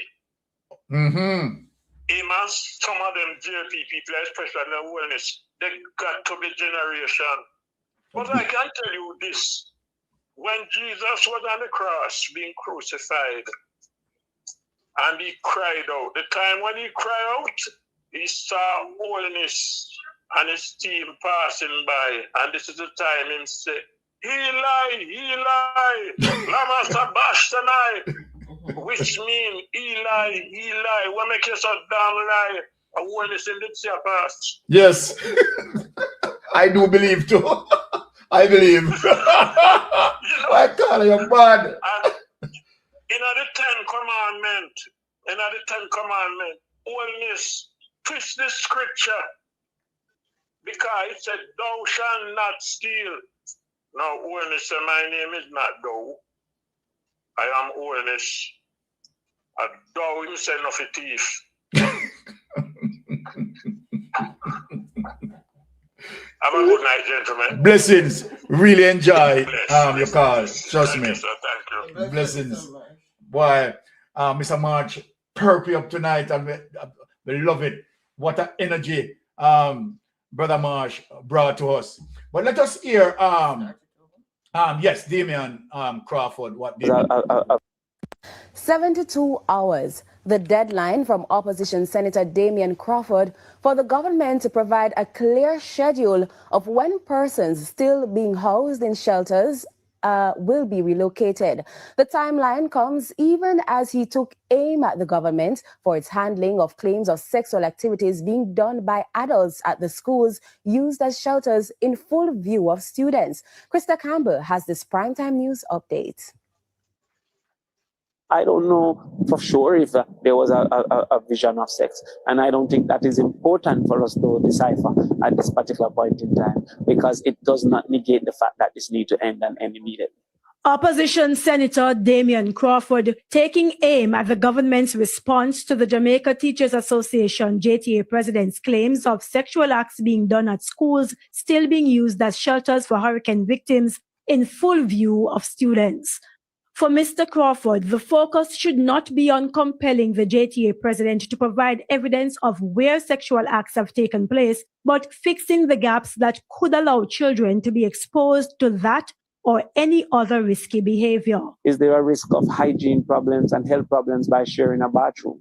Of course, that risk exists. And so therefore, what we want to focus on is the government's duty of risk mitigation, not of response only, because response would have mean that a negative will already happen, but to prevent the negative by mitigating that risk. For Senator Crawford, that should start with the government providing a clear outline of the relocation schedule for the 81 persons still said to be in hurricane shelters at 8 schools. Senator Crawford stressed that each day schools are still being used as shelters while classes are in session. There is the possibility of exposing students to even greater risks. We have seen fathers dropping children to school, and crime has been perpetrated against that father. We have seen murders within spaces of and children having witnessed these murders, not because it's a shelter, but because there's an adult interaction. A shelter only exaggerates that probability that there might be a pursuit of an individual in the shelter because no vetting was done. The local government minister has given a new May 8th deadline for all shelters to be closed. Originally, hurricane victims were told to evacuate all schools used as shelters 5 months ago in December 2025. We can use community centers. Churches might be willing to lend church halls for the short term. If May is a solution period, then the solution is only 1 month. And we also can use the grants to these less than 100 persons for them to go into private spaces. The government has said a mix of solutions, including modular housing units and rent assistance, will be used to transition families into more suitable living conditions. Krista Campbell, TVJ News. Take that away. So we have to speak about this as it relates to, right, the insensitiveness, right, as it relates to NNN and all spin machine, right, out there trying to spin the thing and not addressing the root cause of the problem. Let us go to the root cause of the problem before I bring in the panel. The root cause of the problem, right, that we are talking about the prolonged period of the coexistence, right, inhabitation, right, that should not be allowed. Now, the process as it relates to the quick process in terms of what happened as it relates to Hurricane Melissa that caused that situation, right, there was not appropriate vetting done, right? Number one, what are the risks involved here? It could be a situation that, as it relates to the coexistence, you have people there with pervert mentality. You have people there, you understand, that sort of have that, you know, pedophile behavior. And so, right, to prevent all of that, right, you have to make sure you move the danger. Move the danger. It can't be that the government who's supposed to protect, right, and preserve the sanctity and the safety of our children. It is the government offending, and that is what, right, those spin machines are missing. It can't be that the government is participating in offending our children, right, and not preserving the safety of our children as it relates to the Children and Protection Act. And so then we find it that the government engage in a reckless and careless behavior, right, and that need to be desist, right, and some solution need, right, to furnish, right. Let me just change it a bit. Brother Rattigan, as it relates to this situation, it is very, very upsetting as it relates to the prolonged situation of the coexistence. This is dangerous, and yet you have those spin doctors spinning this, you understand, I mean, stupidly, right, quite ludicrous in terms of what they are trying to do. Your comment on the matter, Brother Rattigan. Yeah, sometimes these people, them spin out of control, and you have to just leave them alone to their own devices. The caller mentioned that Mr. George Davis was irritable at one point, but now he's become unbearable. Just a quick comment about that. I'm hearing from sources that Mr. Cliff Hughes is winding down his journalistic career, and he's looking to Mr. George Davis as his replacement. And so he's giving him latitude to do a lot of things. And that's why you see more and more of him. And his demeanor and his tone and tenor have decreased or increased, depending on how you look at it, because he's actually singing for his supper. That's what I'm being told. I don't know if it's true, but the one thing we know is true is that he certainly has more visibility than before. Now, one of the things he said was there is inherent bias in the questions. And I would like to ask him, how did he determine that? How did he determine that there's bias in the questions? And if he determined that there was bias in the questions, why didn't he point them out? And in addition to pointing them out, why didn't he come up with his own set of questions that he felt would be fair and just? He didn't do that. Then he also mentioned about, getting a certain number, small number of people and have that represent the whole universe of teachers. He seems to forget that this is a poll. This is a poll. It's a survey. And that's what surveys do. Them take a random sampling. Exactly. Yeah, and then try to extrapolate from that what they believe would be the views of the total population. That happens every single day. So I don't find a lot of credibility in what he's saying, which leads me to believe that, again, he's singing for his supper. He's doing this because he feels compelled to do it for, I don't know, maybe pecuniary benefits or maybe some favors or whatever. I don't know. But you would think that somebody of his stature would look at things a bit more objectively. And we just don't see it coming from him. Now, what's interesting is that we're talking about the Prime Minister. And he said something today. But I just want to remind people that he's traveling to New York this week. He will be in New York for a one-day conference this Thursday, day after tomorrow. And the conference is called the Recover Better Conference. And it's a one-day, they describe it as a one-day action-oriented forum for Jamaica's, get this, for Jamaica's post-Hurricane Melissa National Reconstruction. This man has no when to stop, Yeah. He don't know when to stop. He might use, as somebody said, as the gentleman, he might use Melissa as an excuse for everything. Him come now to New York and more big, and look what him do. Guess what? Him don't want no poor people come up at this conference, He make it abundantly clear. The first set of people he want, investors and developers. Him don't want people like me and you, Mystic, you, Melting Pot, you, Lady, and him don't want people like we come at this conference. Because we don't have the kind of money where them really interested in thieving. Yeah. Our money not tall up, Our money naga. So him don't want that. He want big money right now. So if you look, I'm looking at it right now, and you say it's a one-day action-oriented forum convened by the Consulate General of Jamaica in New York to mobilize expertise, and here's the key word: investment, and advocates in support of Jamaica's post-Hurricane Melissa. When they must stop use Melissa to solicit funds because they're not giving us an accounting of the funds right now. We haven't heard from the Auditor General. I'm sure we'll hear from her sometime soon. But you would think the government would say, okay, you know what, in the public's interest, we could give some advice as to how the money is being spent, show where it's being spent. We really haven't seen that. We have a lot of where people talk, but we don't see a lot of things that we can say, well, this is substantial. Well, we don't see it. So I tend to just ignore people like the gentleman there, Mr. Davis. I just ignore, because you know why? I expect him to say these things. I expect him to say these things. And here's the thing. He's entitled to his opinion, but he's not entitled to the facts. Facts are facts, right? So I just love him. I know what he's spouting. He's spouting an opinion. He's not spouting facts. Biggie, Andrew. Gillian, you're better than Gillian. Gillian, I mash him up.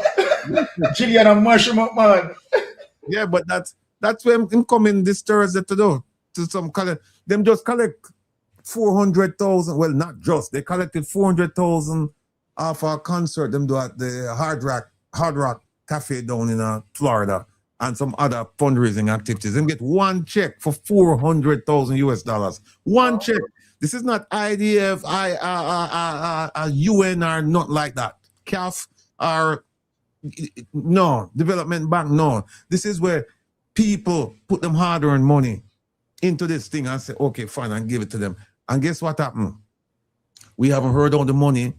Well, we haven't heard talk about streamlining. We don't hear nothing about the streamlining of this money. Where did this money go? And I can tell you one thing, we will never hear anything about this. Just like in 2020, the 300,000 plus that went to Jamaica, up to today, we talk 6 years later, we still don't get an accounting of where did that money go? What was it? But Ratty, let me mention something. Sorry to just cut you a bit. You remember some sport team had given Andrew Jonas government $1 million? Miami, the Miami Heat. Yeah. Yeah, you remember that, right? Yeah. And we don't hear nothing about that money. Yeah, go ahead. Sorry to cut you. Hey, look, but listen, here's the thing. The Miami Heat get the money, and we're not sure if the money left Miami, you know. Because I hear about some things that go on in Miami. House are buying in Miami, so we don't know what's going on. Them people are something else, man. Something else. But we just have to just keep the fire burning, keep our people educated, so that they know what's going on. And there will come a time when people will start taking positive action, legal positive action, and we will hold them accountable. And the time will come, because look, him can't remain prime minister forever, you know. Cannot. Yes. Cannot. And there will come a time when him have to step aside. And I just hope when him step aside that if he's not held accountable while in office, when him step aside, he will be held accountable. I'm just hoping that at some point in time, and God willing, he will be held accountable. And we just have to do what we need to do in order for that to happen. We can't make this die and just say, well, chow, him gone. And like when him, Dr. Clark, were in Washington, we don't forget him, you know.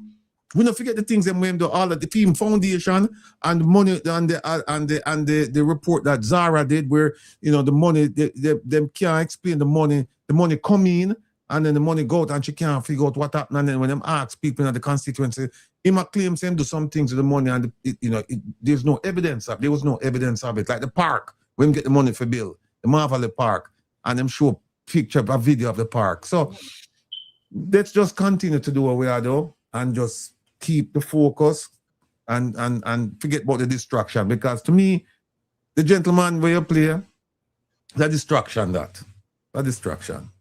Yes. Yeah, leave him here with spot him there. Yeah. All right. Thank you for that, Brother Ratty. Let us have Brother Melting Pot on the relay. Melting Pot. Yes, Brother Melting Pot. Go ahead. Yes, sir, Lord Byron. Boy, I mean, I tell you, I have never known a party that, advocate prostitute. The prostituting parties, going all over the world, I beg, Yeah. And as such, it has painted a bad picture in Jamaica.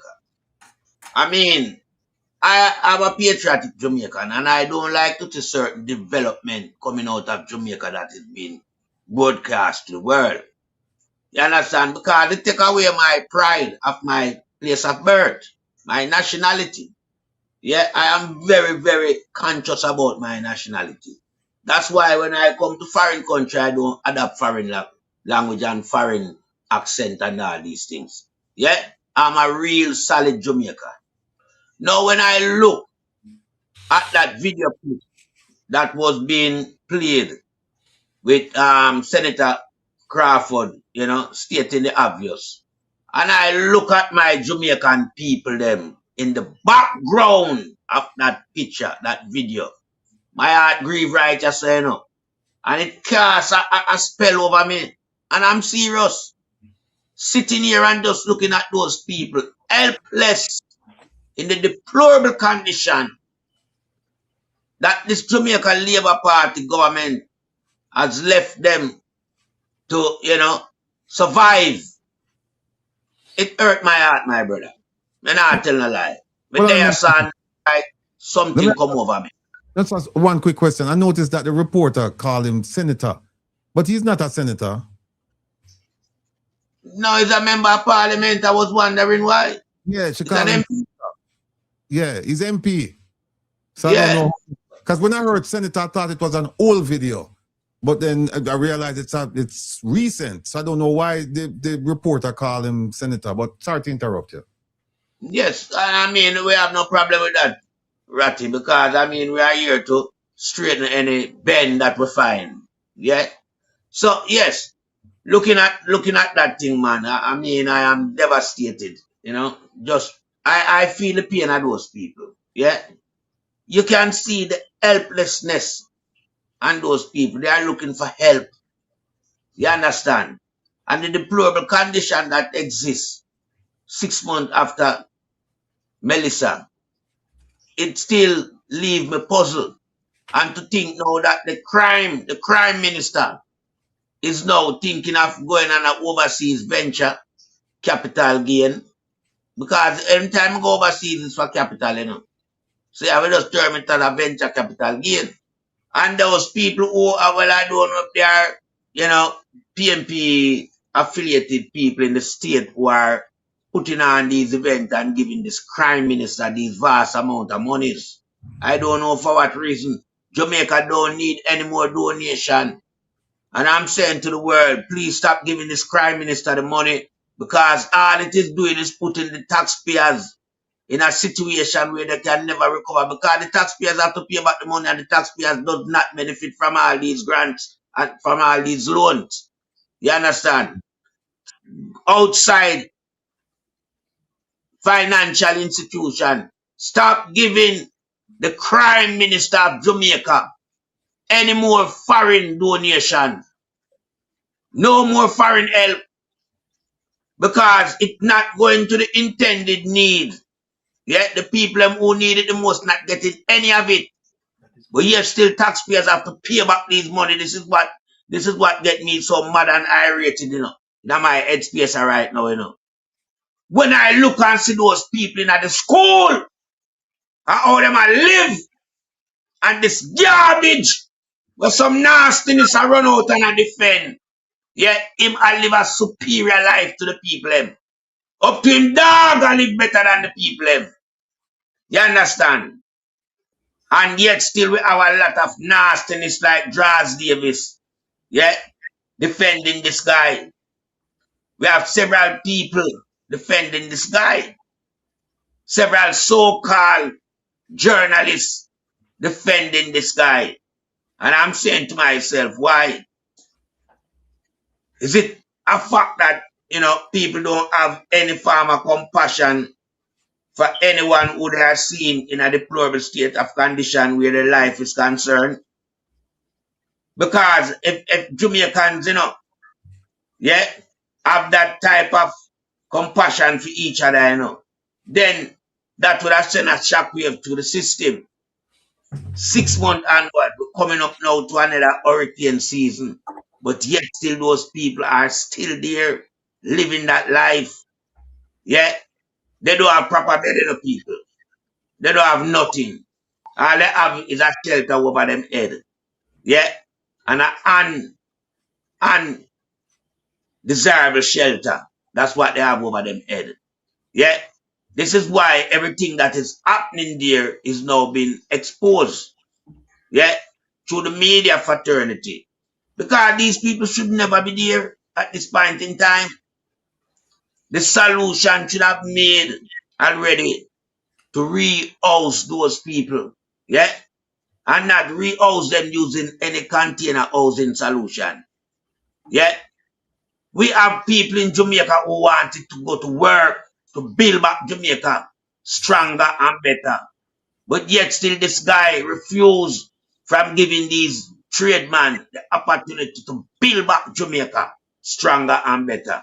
Because when him see money, you know, people, when him see money, you know, yeah, you know, we're going ahead right away, stealing. The word stealing just flash across him brain. Just flash across him, and him see it, him want to steal it. He has no plan for money in the right way that money should be utilized. Yeah? To benefit and to help the wider society in Jamaica. This guy don't have that plan. As this guy see the money, him steal the money. Guy is a criminal. I mean, no sugarcoat nothing when me talk about this guy here. This guy is a criminal. The crime minister of Jamaica is a 5-star criminal. He's not what you call now a Robin Hood. This guy is a Jack the Ripper. Yeah? Because there's no way you can get $6.7 billion US. you get over 290 in a regional funding from the Catban and the CRIF. Yeah? And you get several more money through various charitable means, individual groups, plus you get all of the donation in terms of, you know, the commodities that people would want to have to balance their life, like water and some food supplies. This guy don't get out. This guy had not gone on a national, you know, program to make sure no everybody is being benefiting from what coming into the island. Yeah. So what we are seeing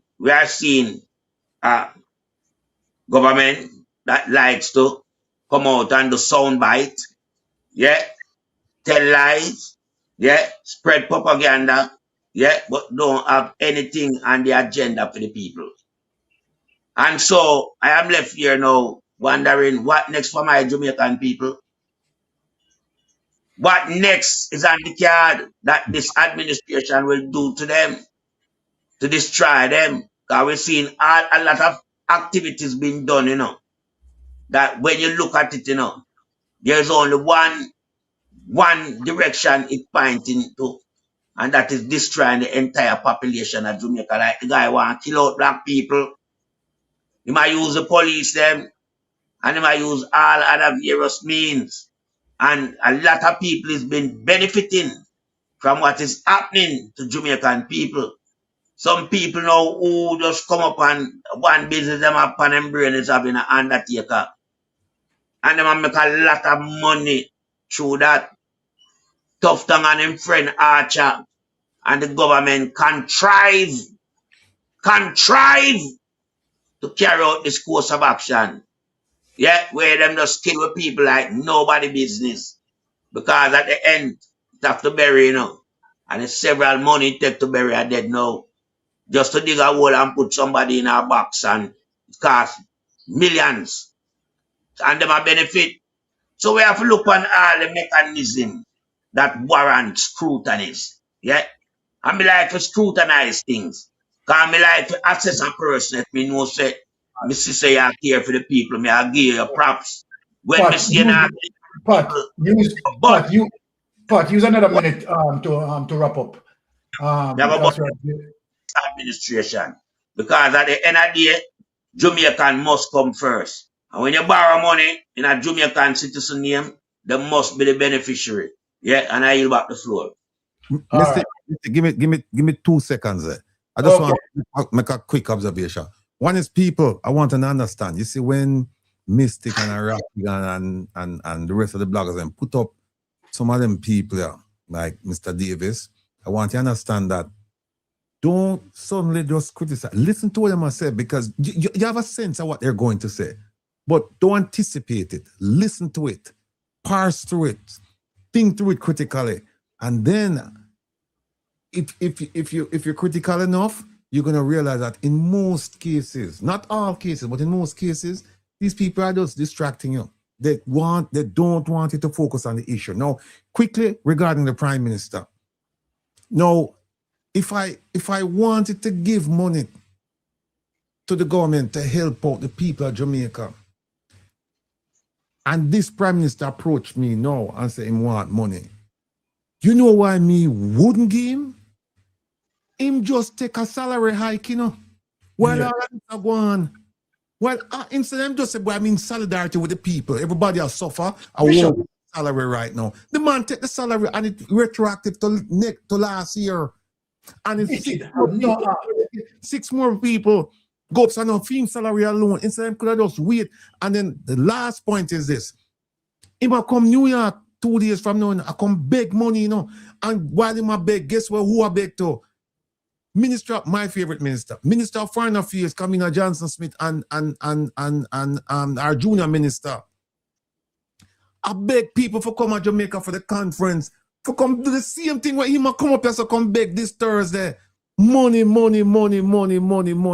Dollar bill, y'all. Dollar bill, y'all. That's what it's all about. It's about these people. Don't make them fooling about no message and no this and no that. And it's foolishness.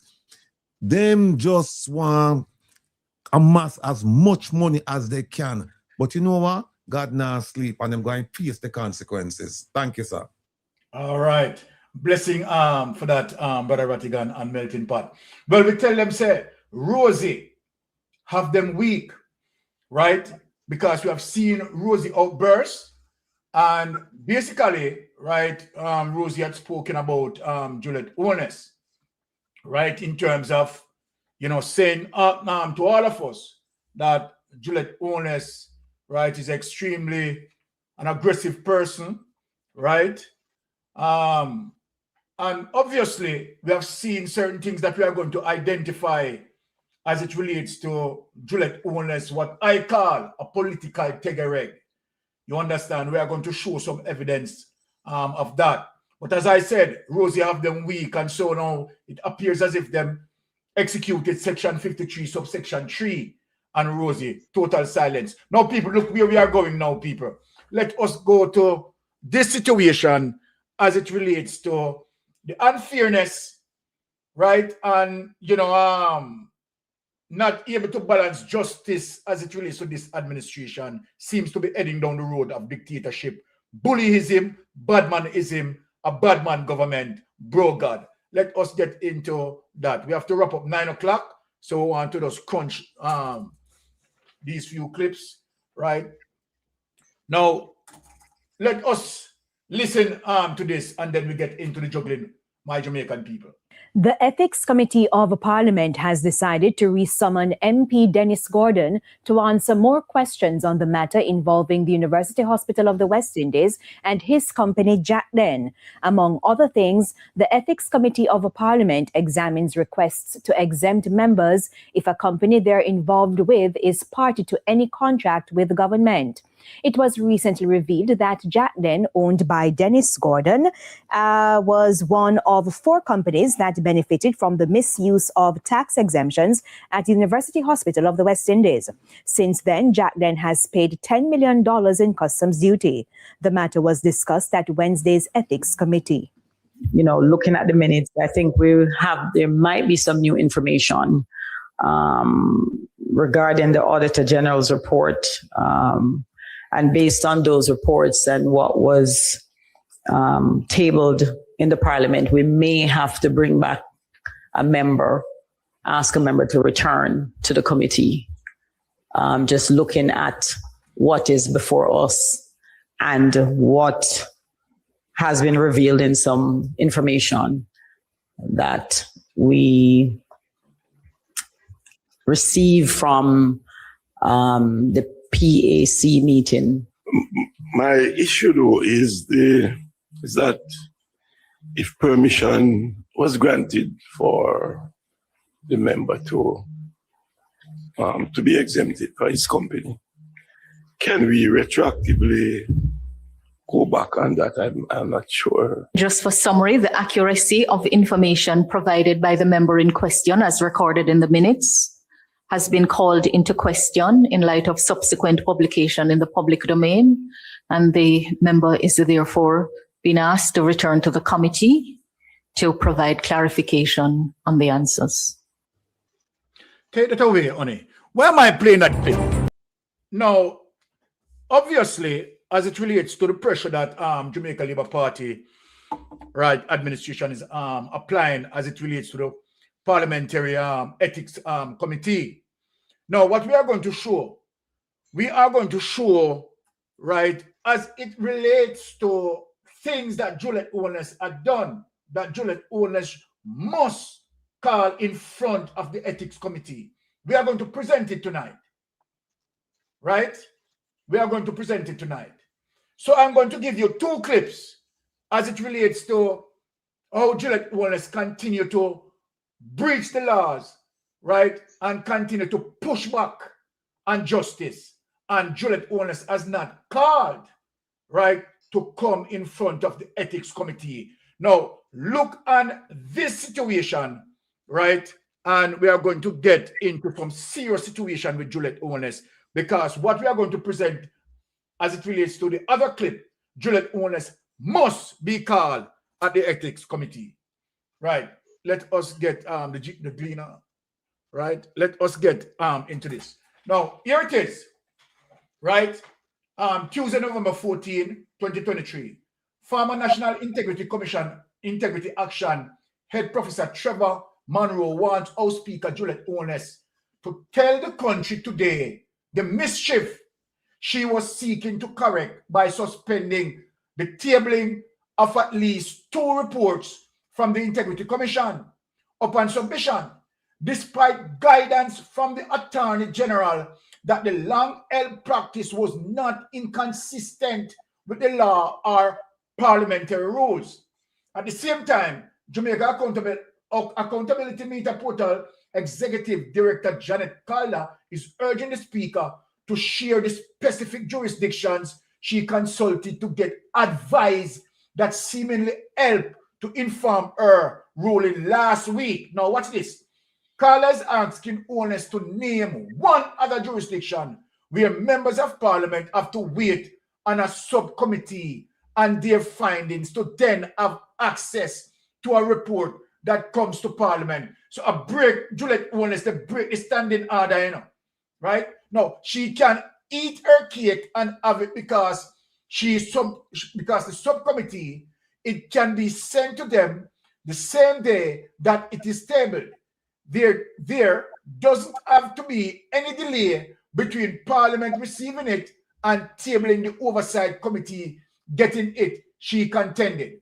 Now, the Speaker told members of the lower house last week that special report and annual report from the IC, when submitted to Parliament, will be sent to the Integrity Commission Oversight Committee for consideration and report clear departure from previous arrangement. So you see that because she sits on the Integrity Commission Oversight, you understand? So any investigation that have to deal with Andrew Owens and have to deal with the member of parliament, you understand? She wanted to bypass, you understand, the appropriate SOP and then now go to the Integrity Commission Oversight Committee, which she and Warmington is a part of. So now they can hold the report and 513 the report. And guess what? They don't put her in front Integrity Commission, the Parliament Committee Oversight. But my Jamaican people, what I am going to show the entire world, we want Juliet Owens to go in front of Parliament Oversight Ethics Committee. What we are going to show. Now, Jamaican people, we had shown this some time ago. We are going to get into the lease flat, and this is one of Brother Rattigan program, right? Now, let us get into the lease flat. To show you, Jamaica, we want Juliet Owens to be disciplined for this. So we know, since you are going to pressure, right? Since you are going to pressure Dennis Garden, right? To go back in front of the ethics committee, what I'm going to show the world today, right? Juliet Owens, you must go in front of the ethics committee for this. This is a gross breach, right, on your part. This is criminal. Several activities we are going to point out tonight that you need to go in front of the Parliament Ethics Committee. We can't have two laws. We can't have two laws. Now let us get into this development. And I am glad that Brother Rattigan is here tonight, right? Because this program, right, is Brother Rattigan's program. So I am glad. Now we have seen, right, here expected participants, Honorable Juliet Owens and team, Councillor Dwayne Smith, and we have seen all the stakeholders, NGO stakeholders, right? We have seen these names, right? So we are not going to get into the names. We are going to get right away in the meat of the matter, right? So let us read the agency approval of record for the development of property summary of NEPA and KSAC approval.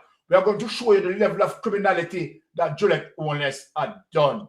Now, agency approval, the residential multifamily development for Lot 21A, Volume 1262, and 21B, Volume 1364, located at in Lees Flat, Forest Hills, Red Hill, Kingston, St. Andrew, Jamaica received agency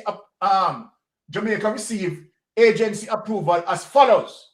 Now, Kingston and St. Andrew Municipal Corporation, right? The application was granted on June 5th, 2019, as it relates to the Kingston and St. Andrew Municipal Corporation. Let us look on the National Environment and Planning Agency, NEPA, which is in the Prime Minister's office, right, under the Prime Minister's responsibility. The application was granted May 31st, 2019, right? Now, to his wife. Now, amendment according to the NEPA and the KSMC, the current June 2, 2019 and May 31st, 2019 respective approval should be an amendment of a previous approval dated May 31st, 2013. The amendment to the proposed multifamily residential development is in the form of 2 additional blocks and a basement provision. Now, let me just get into something here. You can't have people like Juliet Ones, who is the Speaker of the House, right, breaching laws. And then what the government is doing as it relates to the laws that Juliet Ones breach, right, is going to make an amendment, right, to correct, right, and to justify, let us say, to justify those breaches that Juliet Ones had done. If you have established law, right, as it relates to NEPA and as it relates to KSMC, and you break the laws, there shouldn't be any amendment. You understand? Giving Juliet Ones preference, you understand, to commit further situation. And it is her husband, Ed NEPA. So that, you understand, is a no-no, right? And people need to be disciplined for this now. Development approval. The proposal multifamily and single-family residential development is to consist of, let us get into it, people, 6 2-story townhouse blocks. A, B, C, D, and E, consisting of 4 units, each with block C and E containing basement level for entertainment. Now, 2-story, 3-story apartment blocks G and F, with block F containing 2 basement level consisting of 2 studio units on each level, 2 studio and 2 one-bedroom units on the 1st to 3rd floor. Block G containing parking at the ground floor level and 2 studio and 2 one-bedroom units on the 1st to 3rd floor. Total lot area, and which is important because well, this is Brother Rattigan document. So Brother Rattigan, I presume, know the document, right? The total lot area. So for the people who are tuning in now, the total lot area, right, is 10,557.72 square meters, right, which equivalent to 2.60 acres, and total floor area is 7,554 square meter, which equivalent to 1.86 acres, with guardhouse, generator room, garbage skip, water storage tank, stand support, and a gazebo. Now let us look, and we show the diagram here, right? The diagram is showing, right, as it relates to the units. Unit AA, right here on the right, nothing established there as yet. Unit A, Unit C, Unit E, Unit B, Unit D, and Unit F, which is going to be very interesting in terms of the dialogue that we're having. Unit G, nothing constructed there as yet. Now look now, people. Let us look on the overview of the development property, right? This is the overview of the development property, right? Now we are going to get into the detail now of this. Remember, if you look below, people, you see that there are other properties, other buildings that sit below Juliet Ones, Juliet Ones on the higher peak, and you have houses on the lower peak. So please take note of that in terms of where we are carrying this conversation and the serious breach that executed by Juliet Ones, and her husband allowed her to do it, and then amended laws for her convenience shouldn't allow. That's criminal. Now, look at this now. Here it is, matters of concern. Let us get into the matters of concern. 1, habitable rooms per acre, total acreage 2.6. Now, applicable regulation, right, simply means 30 habitable rooms per acre. Now, expected for regulatory compliance, right, as it relates to the 2.6 acres, should be 78 habitable, right, rooms. Now, watch this now. At 2.3 acres, you should have 69 habitable rooms. At 3.16 acres, you're supposed to have 95 habitable rooms.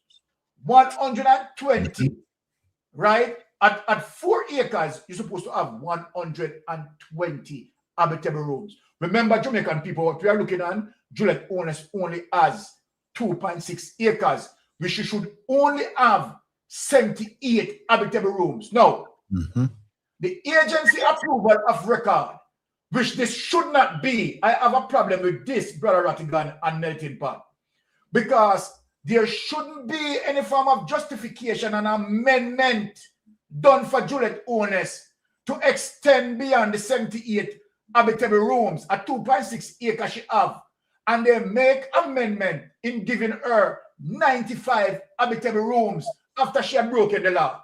That is totally criminal. Now, go further than that. Juliet owners did not satisfy with that. Juliet owners said, Brother Rattigan and Melting Pot, that her husband run NEPA. You understand? Her husband are the Prime Minister. You understand? And Donovan Williams and Delroy Williams, right? At them in the Prime Minister business are run it. You understand? So we run the turf. What we say, a government badness we are used.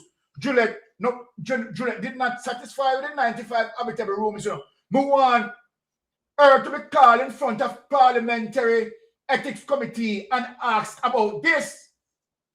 You can't have, we understand that you have Dennis Garden, the drug as it relates to tax exemption. What about this, which is more serious? This is more serious. Here it is, the indicative breach.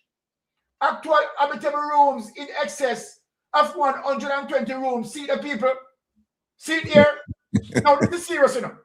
This is really serious, you know. Look at people. We could go down in the juggling now. We could go down in the juggling and show the literal breach, right? Now, look at this now. Matters of concern, right? Building heights. They are going for the building heights. Habitable regulatory requirement, right? Should be 3 floors, you know. People, want to listen to me. Right? But Juliet only said, no, my husband run NEPA. You understand? I know nobody can't tell me what to do. What we say, a government badness. See here, expected for regulatory compliance, 3 floors in height. That is what should be there. Now, agency approval of record townhouse, 2-story, right? Apartment, 2-story, 3-story apartment blocks. Now look at the indicative breach, people. See it here? See it here, we're not telling a lie. Apartment, the actual apartment, block G, is seen to be 5 stories. No, Brother Rattigan, I'm Melting Pot. So Juliet owners, I say, me no business with nothing, you know. And me and that's why we say, Rosie, say, Juliet owners, a political bully. A Juliet owners run Andrew owners head. That's why Rosie they talk out the things them. And I said Juliet owners are the mischief maker. Juliet owners are the bully. And that's why I believe say Juliet owners richer than Andrew owners, you know. Bang around this people. Watch this. Wanna watch this? See the people. See that we're not telling a lie. We're not telling a lie. I'm glad our Brother Rattigan is here because this is Brother Rattigan work. Right? So I'm glad our Brother Rattigan. See the breach of people in a red. See that? 1 story, 1 flat, 2 flat, 3 flat, 4 flat, 5 flat, a 3-story. 3 flat Juliet owner is supposed to have. Right? So now 3-story Juliet owner is supposed to have now. So we want to know if Andrew owners and the KSMAC, right? Me have to talk about Swebe, you know. You understand? We have to call Swebe upon this. Because we want to know them 2 floor and I go remove. I don't want to know if Juliet Owens is not going to sit in front of the parliamentary committee. You understand? Now, stinker things happening, you know. Remember go down in the stinker things now. For sure, say Juliet Owens not have no respect for the people that will live below, you know. But go down in the sewage. But go in the sewage area and talk about the sewage system. Now, matters of concern now for the sewage system. See? Sewage size, capacity, and suitability. Now, applicable regulatory requirement. May I show you, know, people? This means of sewage treatment shall be to the satisfaction of the Ministry of Health. Now, watch this now. Expected for the regulatory compliance, she's supposed to have 200-meter chlorine chamber. Now, she's supposed to also have a 63 feet, 4 inches gravel filter bed. She also supposed to have 75 feet, 2 inches absorption pit.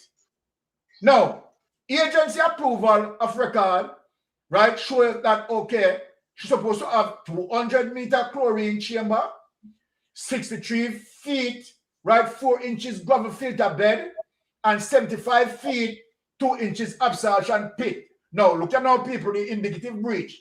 To date, there is no evidence of this type of sewage treatment being constructed as only an absorption pit is currently absorbed underground. Juliet only say, oh, me no business with nobody that below me. And me run things and the money me say. Shit could I even take them. Shit could I even swarm them. I mean, not care if shit go through the limestone after the people them use it. You understand? I me don't care about them. They should have dead. Shit can swarm the whole of them.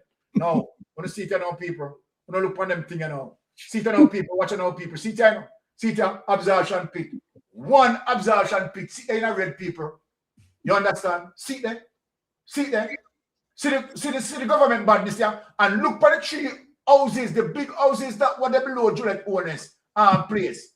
You understand? So over time now, when the absorption pit stress out, you understand?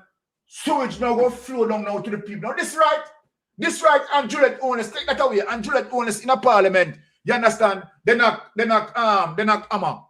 You understand? Wanna tell me now if this right? Well, this a programmer of a ratty program. So I may ask Rattigan, you understand? To come explain it. I may ask Rattigan if they must me right. I may ask Brother Rattigan if Juliet Owens, you understand, mustn't go in front of the Parliament Ethics Committee. More often know, Brother Ratty. Talk to us. No, I really like your treatment of the material. I really appreciate it. Because I don't think I got through all of the breaches, them the way you went through them. But you see the 5, you think she's smart enough because you see the 5 story. When you come from the front of the property, yes, you only see 3. And she claims that it's 3 because the 2 are 2 basement apart, a 2 basement. Now we know in Jamaica, so the basement is only for what? Storage and entertainment. And if you look on the master plan, you see which part? She have bedrooms and she have balcony. So they're apartments, so it's 5 stories, but you can't see the 5 from the front of the property. But when you take the road and you go around, you see it's 5 she actually built. Yes. 5. Plus, there's some other things to work because this document here, I mean, you could have spent a whole program on it. You could spend hours because remember now she take over the people next door property, you know. As you talk about government badness, you know. Remember she take over them property and she build parking lot over upon the people and things. She blick down the people and fence and things on the side fence and things. That's one of the things where the judge said she have to go back and she have to go fix. She have to fix the property line, the fence. For the people next door. This thing here is but here is something else. Here's something else you talk about. We go from Dennis Morgan, him name, right? Dennis Garden. Morgan. You go from Dennis Garden and then and by the way, the lady who you see right there, so what called, no pay she no mind. She not here. She not all here. So you have to sit with her, you know. As far as our mind is concerned, she's an invalid. She can't. Thinking is not her forte. I'm not talking about Cuthbert Flynn. It's not her forte. Thinking is not her thing. And she displayed that in the PAC. Yes. She displayed the last time, and she displayed some more right today. So, but that's a topic for another day. But here's the thing: we go from Dennis Garden. She a call for Dennis Garden now, and you say, well, you know, Juliet Holness is the Speaker of the House, and she a commit all of them breaches, yeah. And nobody not do anything. Here is how that circle needs to be exposed. You know whose fate is in the hands of Juliet Holness right now, and she not do nothing. Tough done. Market me. Remember, say, market me. The Integrity Commission refer the matter to the Speaker and said there is a conflict of interest here because this man have a relationship, them two have a relationship, and he was involved in discussions regarding the contract when he shouldn't have been. He should have recused himself and some other things. And you know what happened now? This happened about 6 months ago, you know, or maybe longer. I wrote to Juliet Holness, you know, the Speaker of the House. I wrote to her about 2 weeks ago, 2-3 weeks ago, and I said to her, what's going on with Minister Tufton? We haven't heard anything from you. And here it is that you now have the authority to determine what's going to happen to him. What have you done? Have you referred him to the ethics committee, or is it just gonna sit there and there? What? Up to now, she not respond to me. That's another thing what I like the opposition to do is to say, look, we need to put some teeth. We need to bring the Access to Information Act under scrutiny, because when you ask for information now, them just decide to them not going to give you more government badness. We not give you, despite what the law said, because they must say, do what you want to, sue me, what you going to do? Well, under the Access to Information Act, you can't sue nobody. You can't sue nobody. You have to go the tribunal. I mean, have about 6 cases down there at the tribunal now for about 2 years, and them all know them not fought for me. So, you know, them need to take this up. But no, I like your treatment of the thing, because it clearly shows that this lady, and she has no respect for the law. No respect for that. At least not when it comes to buildings. You know, hey, what on there? Don't forget to, you know, say our husband, the property up at Beverly Hills, you know, he owned it when them violate KCMC, the permit, you know, when them for build 2 bedrooms, remember, and them go build 4 bedrooms, you know.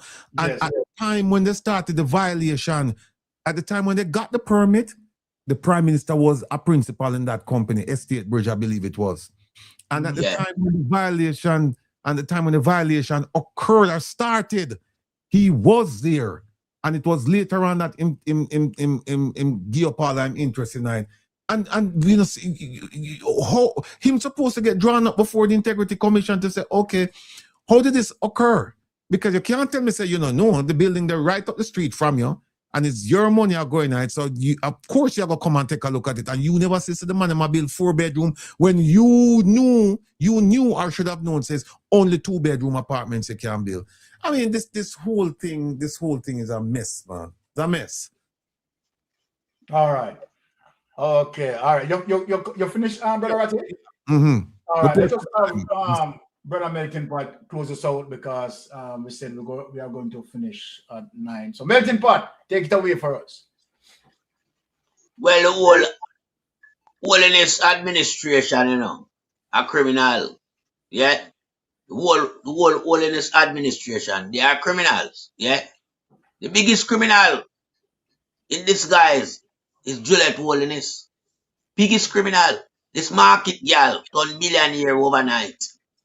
Yet this market girl, when I have no background traceable of any wealth. Yet, but a billionaire have several projects where I run billion. Yet, in construction, assessment, valuation. Because that one is 800 million, you know. You understand? And by now, it must have exceed 1 billion. That one project, and I have several. Now, where all this wealth resurrect from? We could take a dim look now into the holiness administration and ask yourself where them get so much money from. Because in a Jamaica, you know, yeah, not even Dennis and Geddes, we have D&G from Wapia Kill Filler. Now rich like the holiness them. I remember them products still a sell. You understand? Grace Kennedy didn't have the money where them have. And people need to be very, you know, conscious of what I'm saying right now. These people have untapped wealth. But we can't even envisage them have. Because the money they all over the world, you know. Money they all over the world. You understand? And there lies within itself, you can only determine them to be criminals. This is why they are doing all these high-level construction right across the length and breadth of Jamaica, is to hide the illicit enrichment money where them have in a cement, block, sand, and steel. You understand? Now, just looking at the diagram there, yeah, and the high level of breach that they have, you know, undertake. Unbelievable. 2-story into 5-story, where septic pits is concerned, them literally step over that and just do what they want to do. Yeah, because as Sir Byron said, badness government, you understand? And in the case of Juliet Holiness, bully, you understand? And they are bully we bully the leadership of the party. You understand? Because she beat him when she want, you know, regularly too. You understand? So I'm off, and that's why I'm drawing Nepal and eating wings, you know, people. Yeah? Because remember, Nepal did Nepal it own, you know, I stand up, you know. And Andrew move it and put it on them armpit. Because him have to use Nepal now to get the bully where him live with, where she want. You understand? And in so doing now, him have a Confederate named Feather. Yeah? Delroy Williams. But him control KSMAC. Where you know them are work in conjunction and make sure you know the bad bull in the pen, which is Juliet Holiness, get what she want. But even when them get her what she want, you know, yeah, moving it from 78 to 95, which would then see Juliet Holiness with a 3.16 acres of land. But anyhow, she still only have 2.60. So even when NEPA facilitate her, yeah, with what? 17 more. Moving it from 78 to 95. Juliet never have 3.16 acre land. She still have 2.60. But that not enough for Juliet. Juliet say, here what now? Yes, there's 2.60 acre land when me have. Me have a work magic and turn it in a 4 acre because me want a 120. Melting pot a pop me up. Yes, melting pot. 220. You understand? Because she exude our bullyism round. Hey, me a man which woman can't come bully me them type of way. Whether you're wife or what. You have to stick to principle and guideline. You understand? So, me no understand this.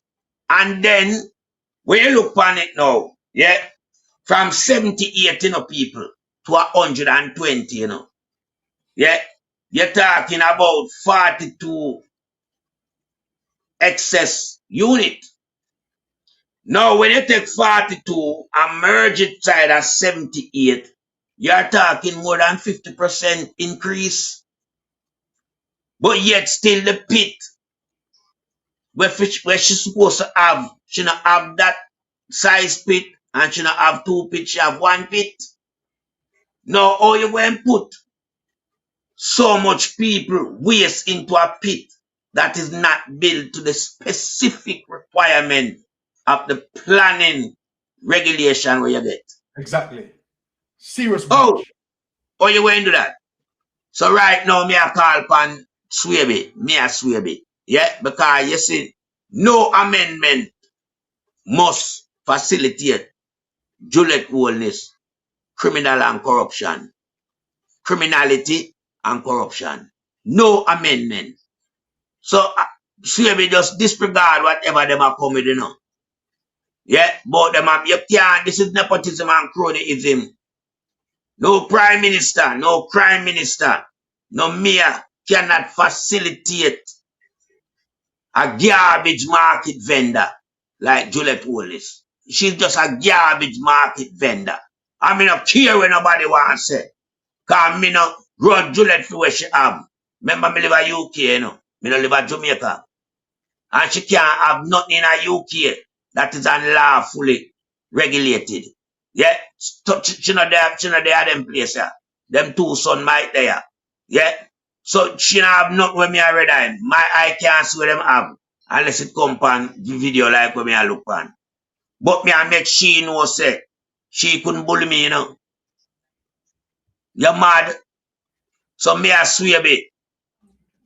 Don't make the holiness administration them standing at your way. Jamaican people is counting on you to go in to Lee's flat, have a look for yourself, first hand view, and do the right thing. Because several people, yeah, they'd have to knock down their building when they breach the planning regulation. No, there is no differential or preferential treatment to the holiness them. None whatsoever must be given. So I'm saying to you, Swaby, you now have to utilize the power that been bestowed upon you as the mayor for Kingston and St. Andrew and go in and do the right and appropriate thing. Those two stories must come down. Well, I was on a program recently and a call in and was quizzing me if Juliet wanted the two bottom story take down or the two top one. So, you can ask her if at the bottom two story she want take down or the top one. But two story have to come off. Yeah, and we're serious about that. Yeah, two story have to come off. And then now when we look now, yeah, we are seeing, as I said before, Juliet Holiness now proclaiming to have 4-acre land. Because she have 120 rooms. And that's what 4-acre land would constitute her to build. Yeah, so you see the 42 excess room, them they have to get rid of, you know. Them they have to get rid of. Juliet no mighty and nobody around here. She's a market girl. Just recently. You understand? Because them they are nobody for nobody look upon you. Them they dishonorable. No one you nobody talk about it honorable. She not them that are shit. It's one of the old market woman. And you see her now a show pumps and pride. She not coming from anywhere. And there must be raining. Yeah? And proper auditing must be done and the holiness them. The wealth where them show people, them not get that fair and square. Them get that through illicit enrichment means. Yeah? And we can attribute all type of bangarang where we know about. Yeah? Remember them people that deal with white flour, you know. And white and granulated sugar, you know. Anything will look white, you know. It run through them bloodline. Run through them bloodline from long time. People supposed to know that. Me don't know how she come in a politics. In my country, she could never enter politics because there is someone connected to her that involved in substance. So that would eliminate her because so them people that do them thing over them place here. Yeah? No, we know so them have that. That is why you see so much of this substance run through Jamaica under freedom administration. Yeah? We know them go on with all various type of means of corruption using the ministry them. Because anything with tough tongue, Pumvas and the whole of them thief, Flight Green and the whole of them thief, and you have to get a part of the proceed. That is in keeping with the memo where them have. Yeah. They has to steal from the various ministry and give to this guy. I will say them thing that to stop. And when I ask if I saw it run, when no say I saw it run. Why you think him don't reprimand none of the member of parliament them? We come under the spotlight for the various ministry them. Why? It's because he's benefiting from it. No, we say Darrell Vaz use the same mechanism and put Keisha Mark down a man to go be a metropolitan transport. And what she going to go do? Go thief a portion of million. Portion of million get him. Because him know where Andrew use him do. So him can use Keisha Mark and do the same thing for him as well. You understand? And we say Tough Tang use it. Tough Tang use it. Lindsay McDonald, you know. Use Lindsay McDonald to thief 85 million of our money. Them have carry out the same mechanism, all of them. You understand? So when we are talking about, you know, we are talking about a loose administration that need to be reigning. And reigning properly. When we say properly, you're reigning them properly, you know. Because what you're going to do, you know, you're going to investigate them, yeah? After you grab them, and you do the right thing, you know. Yeah? And the right thing is to seize them asset. Seize them asset. And the method is so easy. You just apply them earnings, them salary package over the year. And you know what them supposed to have. And anything in excess, you see is that. Because remember, Andrew never registered one in business legally. So everything on the business side of things is done illegally. You understand, sis? And you put them at prison as well.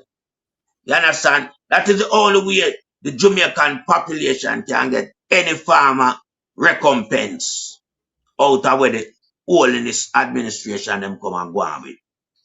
You have to make an example out of them.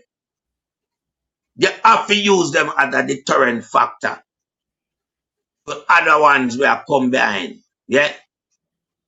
So, this whole heap of, you know, idea where them have, like them can carry on this corruption for an everlasting period of them lifetime until them dead. No, it have to stop. And it not going to stop when they're dead. It have to stop before they're dead. You understand? So the ethics committee, where she sit down pan, must hold her accountable for all the breach where we just show. And there are several more things where we can talk about. Yeah, but we just use Lee's flat as a pivotal point of discussion. Because it's there for all to see. She must be brought to the ethics committee and be charged and disciplined by the ethics committee. So when I see them, I use Dennis Garden as a scapegoat for those, the fire where them create, now them corruption scheme. That not sit well with me, you know, it not gonna well with me. Yet because I know directly, say, them I use Dennis Garden as a decoy, yeah, to navigate them around, to navigate themselves from the high level of corruption where them involved in that. You notice how them just a sit down on Dennis Garden and Dennis Garden do nothing, you know. Dennis Garden and Jack then clean like a whistle. Dennis Garden do better than Andrew Wallace to the citizens them in Jamaica. But you know them not mention that and them don't talk about the next three company. Them single-handedly exempt them. You understand? Now we are look on it now as something that need to be addressed. We want to hear about them three other company there. Because it was said in the initial outset of the corruption that 4 companies involved. But you only hear one, you don't hear the next 3. Alright? We want to hear something about the next 3. Well, we know the role where them play. Yeah, we know them We know UHII import things to them using the tax exemption. Them now sell it back to UHII tenfold. Now, if that's not big criminality, we want to know what is criminality. And then now you just look on Dennis Garden and Jack them and see them as a scapegoat now. Yeah, if you navigate to yourself around the high level corruption. Andrew, as the crime minister of Jamaica, he have so much corruption, it's unbelievable. Team corruption are more than the 5-story where Juliet built, you know. Because remember, I said this guy cannot be certified from 1998. People I want to know that. This guy is a 25-year-old, carry 47 million into politics. Unbelievable. You understand? I remember him have taxi when nobody never see them taxi they run in Jamaica. So when you have a guy who's supposed to be the chief civil servant, but are the chief liar in your country, it's bad. Him been lying to every institution that him come up against. Integrity Commission, yeah, civil society, yeah. We as the bloggers, where them call, we are bloggers. Even we post question out there, scan regard, and when him do answer, couple weeks down the line, him lie. So we know we have him where we want him right now. We have him at the cross here. You understand? Him can't get away now. And him know that. He cannot get away. So we are saying to, you know, the relevant authorities in Jamaica, yeah, we know what Andrew do. Andrew use taxpayers' money and bribe the judiciary. Bribe all of them, you know. DPP, everybody, commissioner of police get bribed. Yeah, judge them get bribed. You understand? Because this man protect himself from prison. No, we are saying, yeah, to these entities, these people, these individuals, these so-called protector of Andrew Holness. We don't know, say, the wider society realize what I'm going with. The wider society, you know. Remember when we think so we have a change of DPP, we don't have a change of DPP, you know. We have a Paula Llewellyn 2.0. You understand? It's a continuation of Paula Llewellyn dominance. This DPP, Claudia Thompson. You understand? I remember no work was done under Paula Llewellyn administration at the DPP to serve justice where justice is required in a Jamaica. She was merely sitting in there collecting taxpayers' money and protecting a criminal. And the same continuation exists right now. So that's the DPP. When you look at the judge them, did they warrant that high increase? No, they did not. And I'm going to tell you why them don't warrant that. You have over 3,000 plus case sit down in front of them unsolved. So them not working. So how you give them that high increase? It's just the same when you look back on the government. Them say the reason why them never perform because low salary. You give them high salary. Them do anything different, it even get worse. So we are looking at the, you know, conscripted lies of why certain sector was underperforming. It was a lie. It's nothing to do with salary. Nothing to do with salary. As a matter of fact, when Andrew Holness was running, yeah, in 2015 to become Prime Minister, he already knew what the salary entails. But he was vibrant and exuberant and want this job so badly that him lied to the people, lie for Mama P. Them come out use a narrative scandal, mother of all scandal, a be a scandal you hear about. And who have the most scandal? Him have the most scandal right now, you know.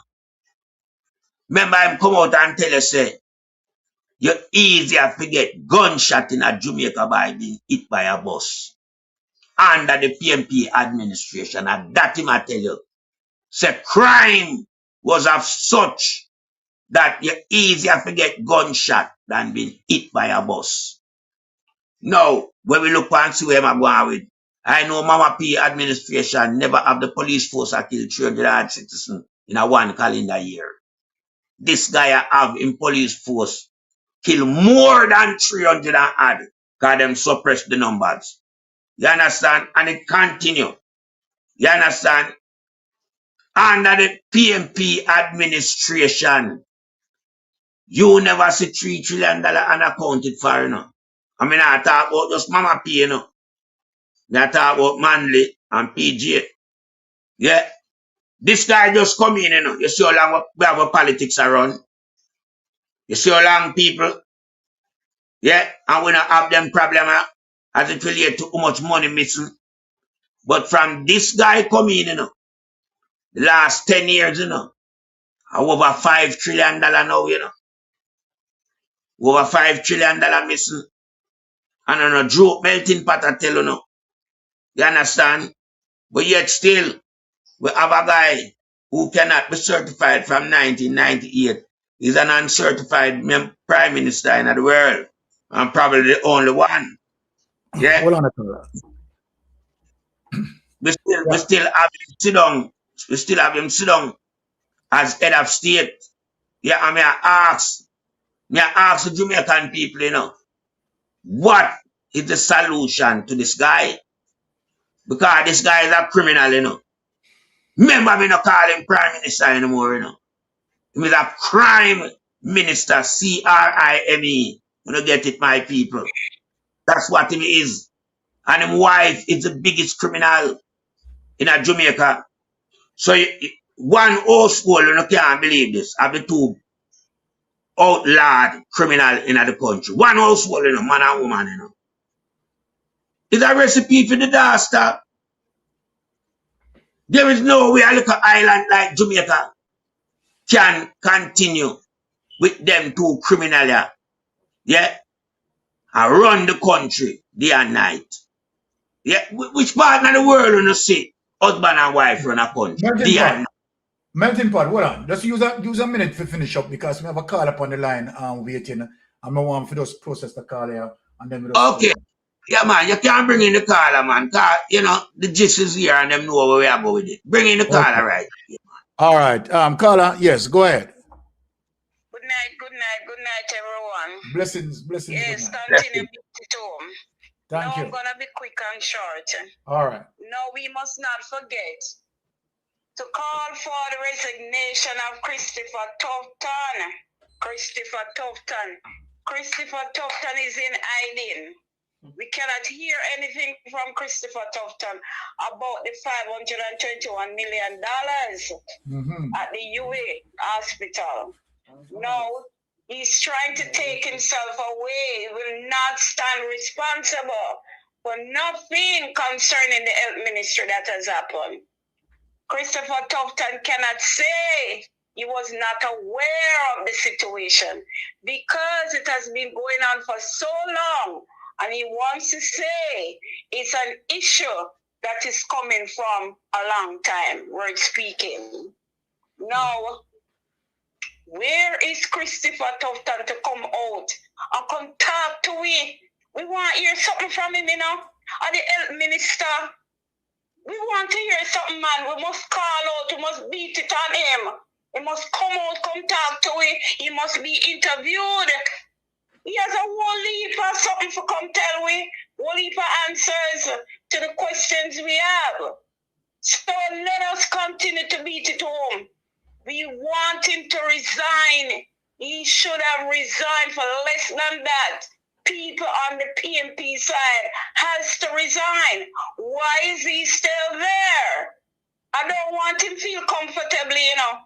He's not to feel comfortable that he's to stay in that position. He must step down. Yes, he must step down. And we want to hear from him. And I want the relevant authorities know that he's not exempt from the situation that has happened at the UA hospital. Christopher Tufton, if he can take $80 million for I believe myself, we know what, and the $33 million for drill. What else will he not do? Exactly. He has a part in this. Christopher Tufton has answers to this situation at UA. And that is why he has been keeping quiet. We want to hear from him. We want to hear from him. And we must load up on that, continue to load up. It's not business as usual in the health sector. It's not getting any better. So why is he still there? You understand what I'm saying? 100% agree. Yeah. All right. Have a good night. Blessings, my sister. All right. Yeah. Brother Ratty. Carl, all right. You notice and Vaz from them come on, that pressure with the Vaz with the auditing and Tough Tongue with the scandal. You notice how them are hide. Nobody not see them or hear them, you know. They're not popular, you know. Remember, say, Big Mama did say, Christopher Tough Tongue are the popularized minister in Jamaica, you know. But I'm hide now. I'm team popularity. I did have the most favorable ratings, you know. The man a criminal, man, and the call right. Corruption reduce him. But I want to ask a question, Brother Ratty, right? As it relates to the indicative breaches, a lease flat, right? As it relates to the indicative breaches, lease flat, regarding to the environmental breaches, right? Now that we have this, could we ventilate this to the Auditor General for them to look into it, and simultaneously we should also ventilate it to SWABI, right? So that they have it in their position now, they can move forward in terms of go and do the inspection. Because number one, it is not like it can be hidden, right? Providing that they go and see the look at the inspection, do the inspection, they are going to see the 5 stories, right? Number one, the amount of inhabited rooms that she's supposed to have, utilizing 2.6 acres that she only have. You understand? She is now building. She's making additional addition. You understand? As it relates to 4.0 acres, she doesn't have 4.0 acres. So the sewage system, again, in terms of the 120 rooms, Ratty, is going to add and pressure the sewage system. It's just ridiculous. You understand? And she just can't get away with this. So just tell me in terms of, you know what, put up about the picture and let me show you something. Because there's a building where she not build yet, you know. Exactly. There's one where she not where them not start the building there yet. That's why it's a 120 plus. Yes. All right. You see where you have the 2 buildings? As you look at the picture, go to your right. There's another building right there. So it's a piece of land right there, so. Which one you want? This piece of land here? Yeah, all right. You see where you have on the left? You know, you see where you have the two buildings. You have 3 up top and you have the 2 down at the bottom, right? Yes. All right. As you look on the picture, look to your right of the where you have 2 buildings. Look to the right of the 2 buildings. Yes, I saw it. That other building supposed to go right here. Then another building supposed to go. You see where you have the 3 up top? Another one supposed to go to the left.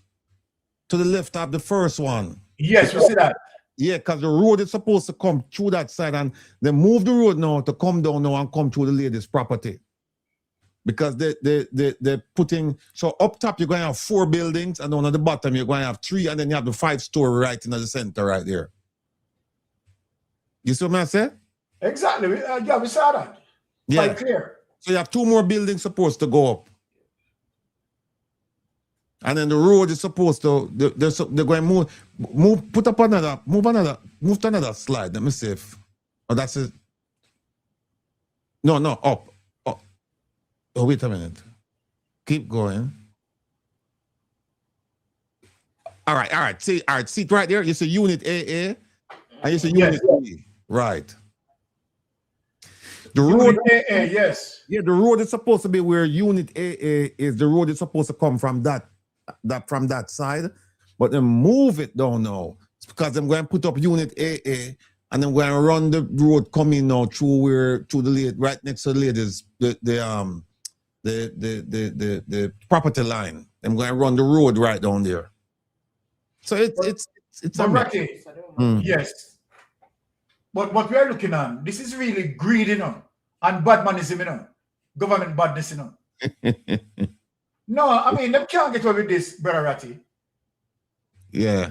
Because the Auditor General need to have this, right? The Integrity Commission need to come in on this as well. Integrity Commission need to have this, Mm-hmm. right? So, I mean, might be you and I have to fix up certain reports.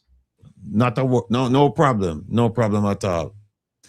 And you know what glaring is which part of them have the pit, and you mentioned it, and right below the pit you have people who live right below the pit. So yeah, because remember now it's limestone up here, so you know. At some point if you have an earthquake and this give way, you see where I go downhill. Not safe. But Ratty, look at this again. Yes, look at unit F. You understand, as it relates to the texture of the soil, right? Limestone and so forth. The 5-story shouldn't be there. It is really serious, and you have people living below. Right. So then, the Prime Minister again, office, as it relates to NEPA, right? Not only that he signed off on that, is that there were breaches done, and then they went and made amendment to appease the breaches that were done. Right. So that is serious. You can't have established law and then based on your political status, right? You broke the established law, and based on the political status, right? Amendment made to appease, you understand, your crime. Yeah, them paper over the criminal activity, the violations, and paper it over. So they committed it. Yeah, but because your consequences for what they did. But what they did, them come now and say, okay, we'll paper it over. So them give some concessions now, like a variance. That can call it variance. They must give them a variance and say, okay, you violated, we'll give a variance. But generally, you know what happened? The variance, you apply for the variance before, You apply for the variance before. You not apply for a variance generally when you commit a violation. After the breach. You can't apply for the variance after the breach. They would have said, okay, you only allowed, let's say, 5 buildings on this piece of property, and you want to put 6. Then you come now with your survey and you say that I ask for a variance, which is a departure from the regulations. But you not do it, and then you come in and then ask for a variance. So, I mean, you're melting pot, right? A government badness this. Yeah, because you can't ask for the variance prior to the breach, right? No, you have to ask. Well, you have to ask. You have clearance prior to the breach. No, you have to ask for the variance. Sorry, right? Yeah. You have to ask for the variance prior to the breach. You can't ask for the variance after the breach. Right. You understand? And then now you are going to made amendment, right, to the laws now to appease, right, both the breach and the political status of the person. Hey, you know what, Mystic? Don't be surprised if you see another amendment to cover up the 120 rooms, But this cannot be fixed, Brother Ratty. It cannot be fixed. Number one, again, as it relates to what she has there with the 2.6, right? The sewage system again. That cannot be. That is going to be remedied. Yeah, you're right. So what we need to do, we need to have this report passed on to the relevant authorities. Right? They must know how they are going to deal with it. But the fact of the matter, the information need to pass on to them. Right. Right. This is a clear and egregious breach. This one, this clear and egregious. And it's not even, this is not even like somebody tell you this. I mean, you have the aerial photograph right here, you know, and we also have the building plans. We have the building plans. Yeah, and I mean, Ratty, as I said, right. So I mean, they are dragging Dennis Gordon in front of the ethics committee, Parliament ethics committee. What happened to this? Because this is extremely serious, more than what they are dragging Dennis Gordon, right, as it relates to tax exemption thing there. This is extremely serious. And yet, not only that, you know, Brother Ratty, she also sits on the Parliamentary Oversight Committee. What's that thing this, Ratty? So she will be what? She will be investigating her own crime? This is madness. Oh, no, what is this? Government badness. Government badness. Yo, trust me. This is not real. They're in the chat saying that Favor tendered a resignation, but Andrew did not accept it, and they're supposed to have a press conference tomorrow. I don't know. I was looking. Okay, well, what I could find, but I can't find anything. Well, if Favor tender a resignation, well, I mean, is it a situation, Brother Ratty, if you can't take the heat, you have to leave the kitchen? Yeah. If you can't take the heat, burn up. Well, wife says she shouldn't be entering through the kitchen doorway. She shouldn't have been standing at the kitchen doorway, much less entering there. All right. Now, well, people, we had reached the end of tonight's show. Wonderful show tonight. Really appreciate everyone who participated. Right. Again, you know, give thanks for all the persons who are tuning to Mystic Sensation. Continue to tune in to Mystic Sensation. Right. Tell people right about the channel. Right. Bless up to everybody. Brother Rattigan, my salute. Right. Melting Pot, my salute. Right. Thanks again, you know, for the articulation. Right. And people, tune in to Brother Rattigan. Right. Brother Rattigan, come speak up a thing. You understand? Tomorrow night we'll continue with the a whole bunch of stories. I shouldn't even say stories, incidents. You know, ranging from the hospital, the UA hospital thing there. It's that 70-something page report is chock full of all kinds of violations. So we're going to examine that tomorrow. But we're also going to be looking at the PAC, the one the meeting held today and the one last week, and we're going to show you how some of these people, they just come unprepared and they ask some fool questions and they try. Oh, you see today with them come and them try bad up the chairman and I try use they don't even know the standing order, the standing orders. Them never even know if you use it. So we'll talk about that tomorrow. There'll be a civics lesson tomorrow as well. So tune in at 7 o'clock. Reggae Global Radio. Is it no YouTube? 7 o'clock YouTube. Come reason with Rattigan. And we have a whole lot of things to talk about. We're going to open the phone line early so people can call in and participate. So see you all tomorrow. Mr. Rattigan, I have one quick observation and into form of a question to you regarding the PAC.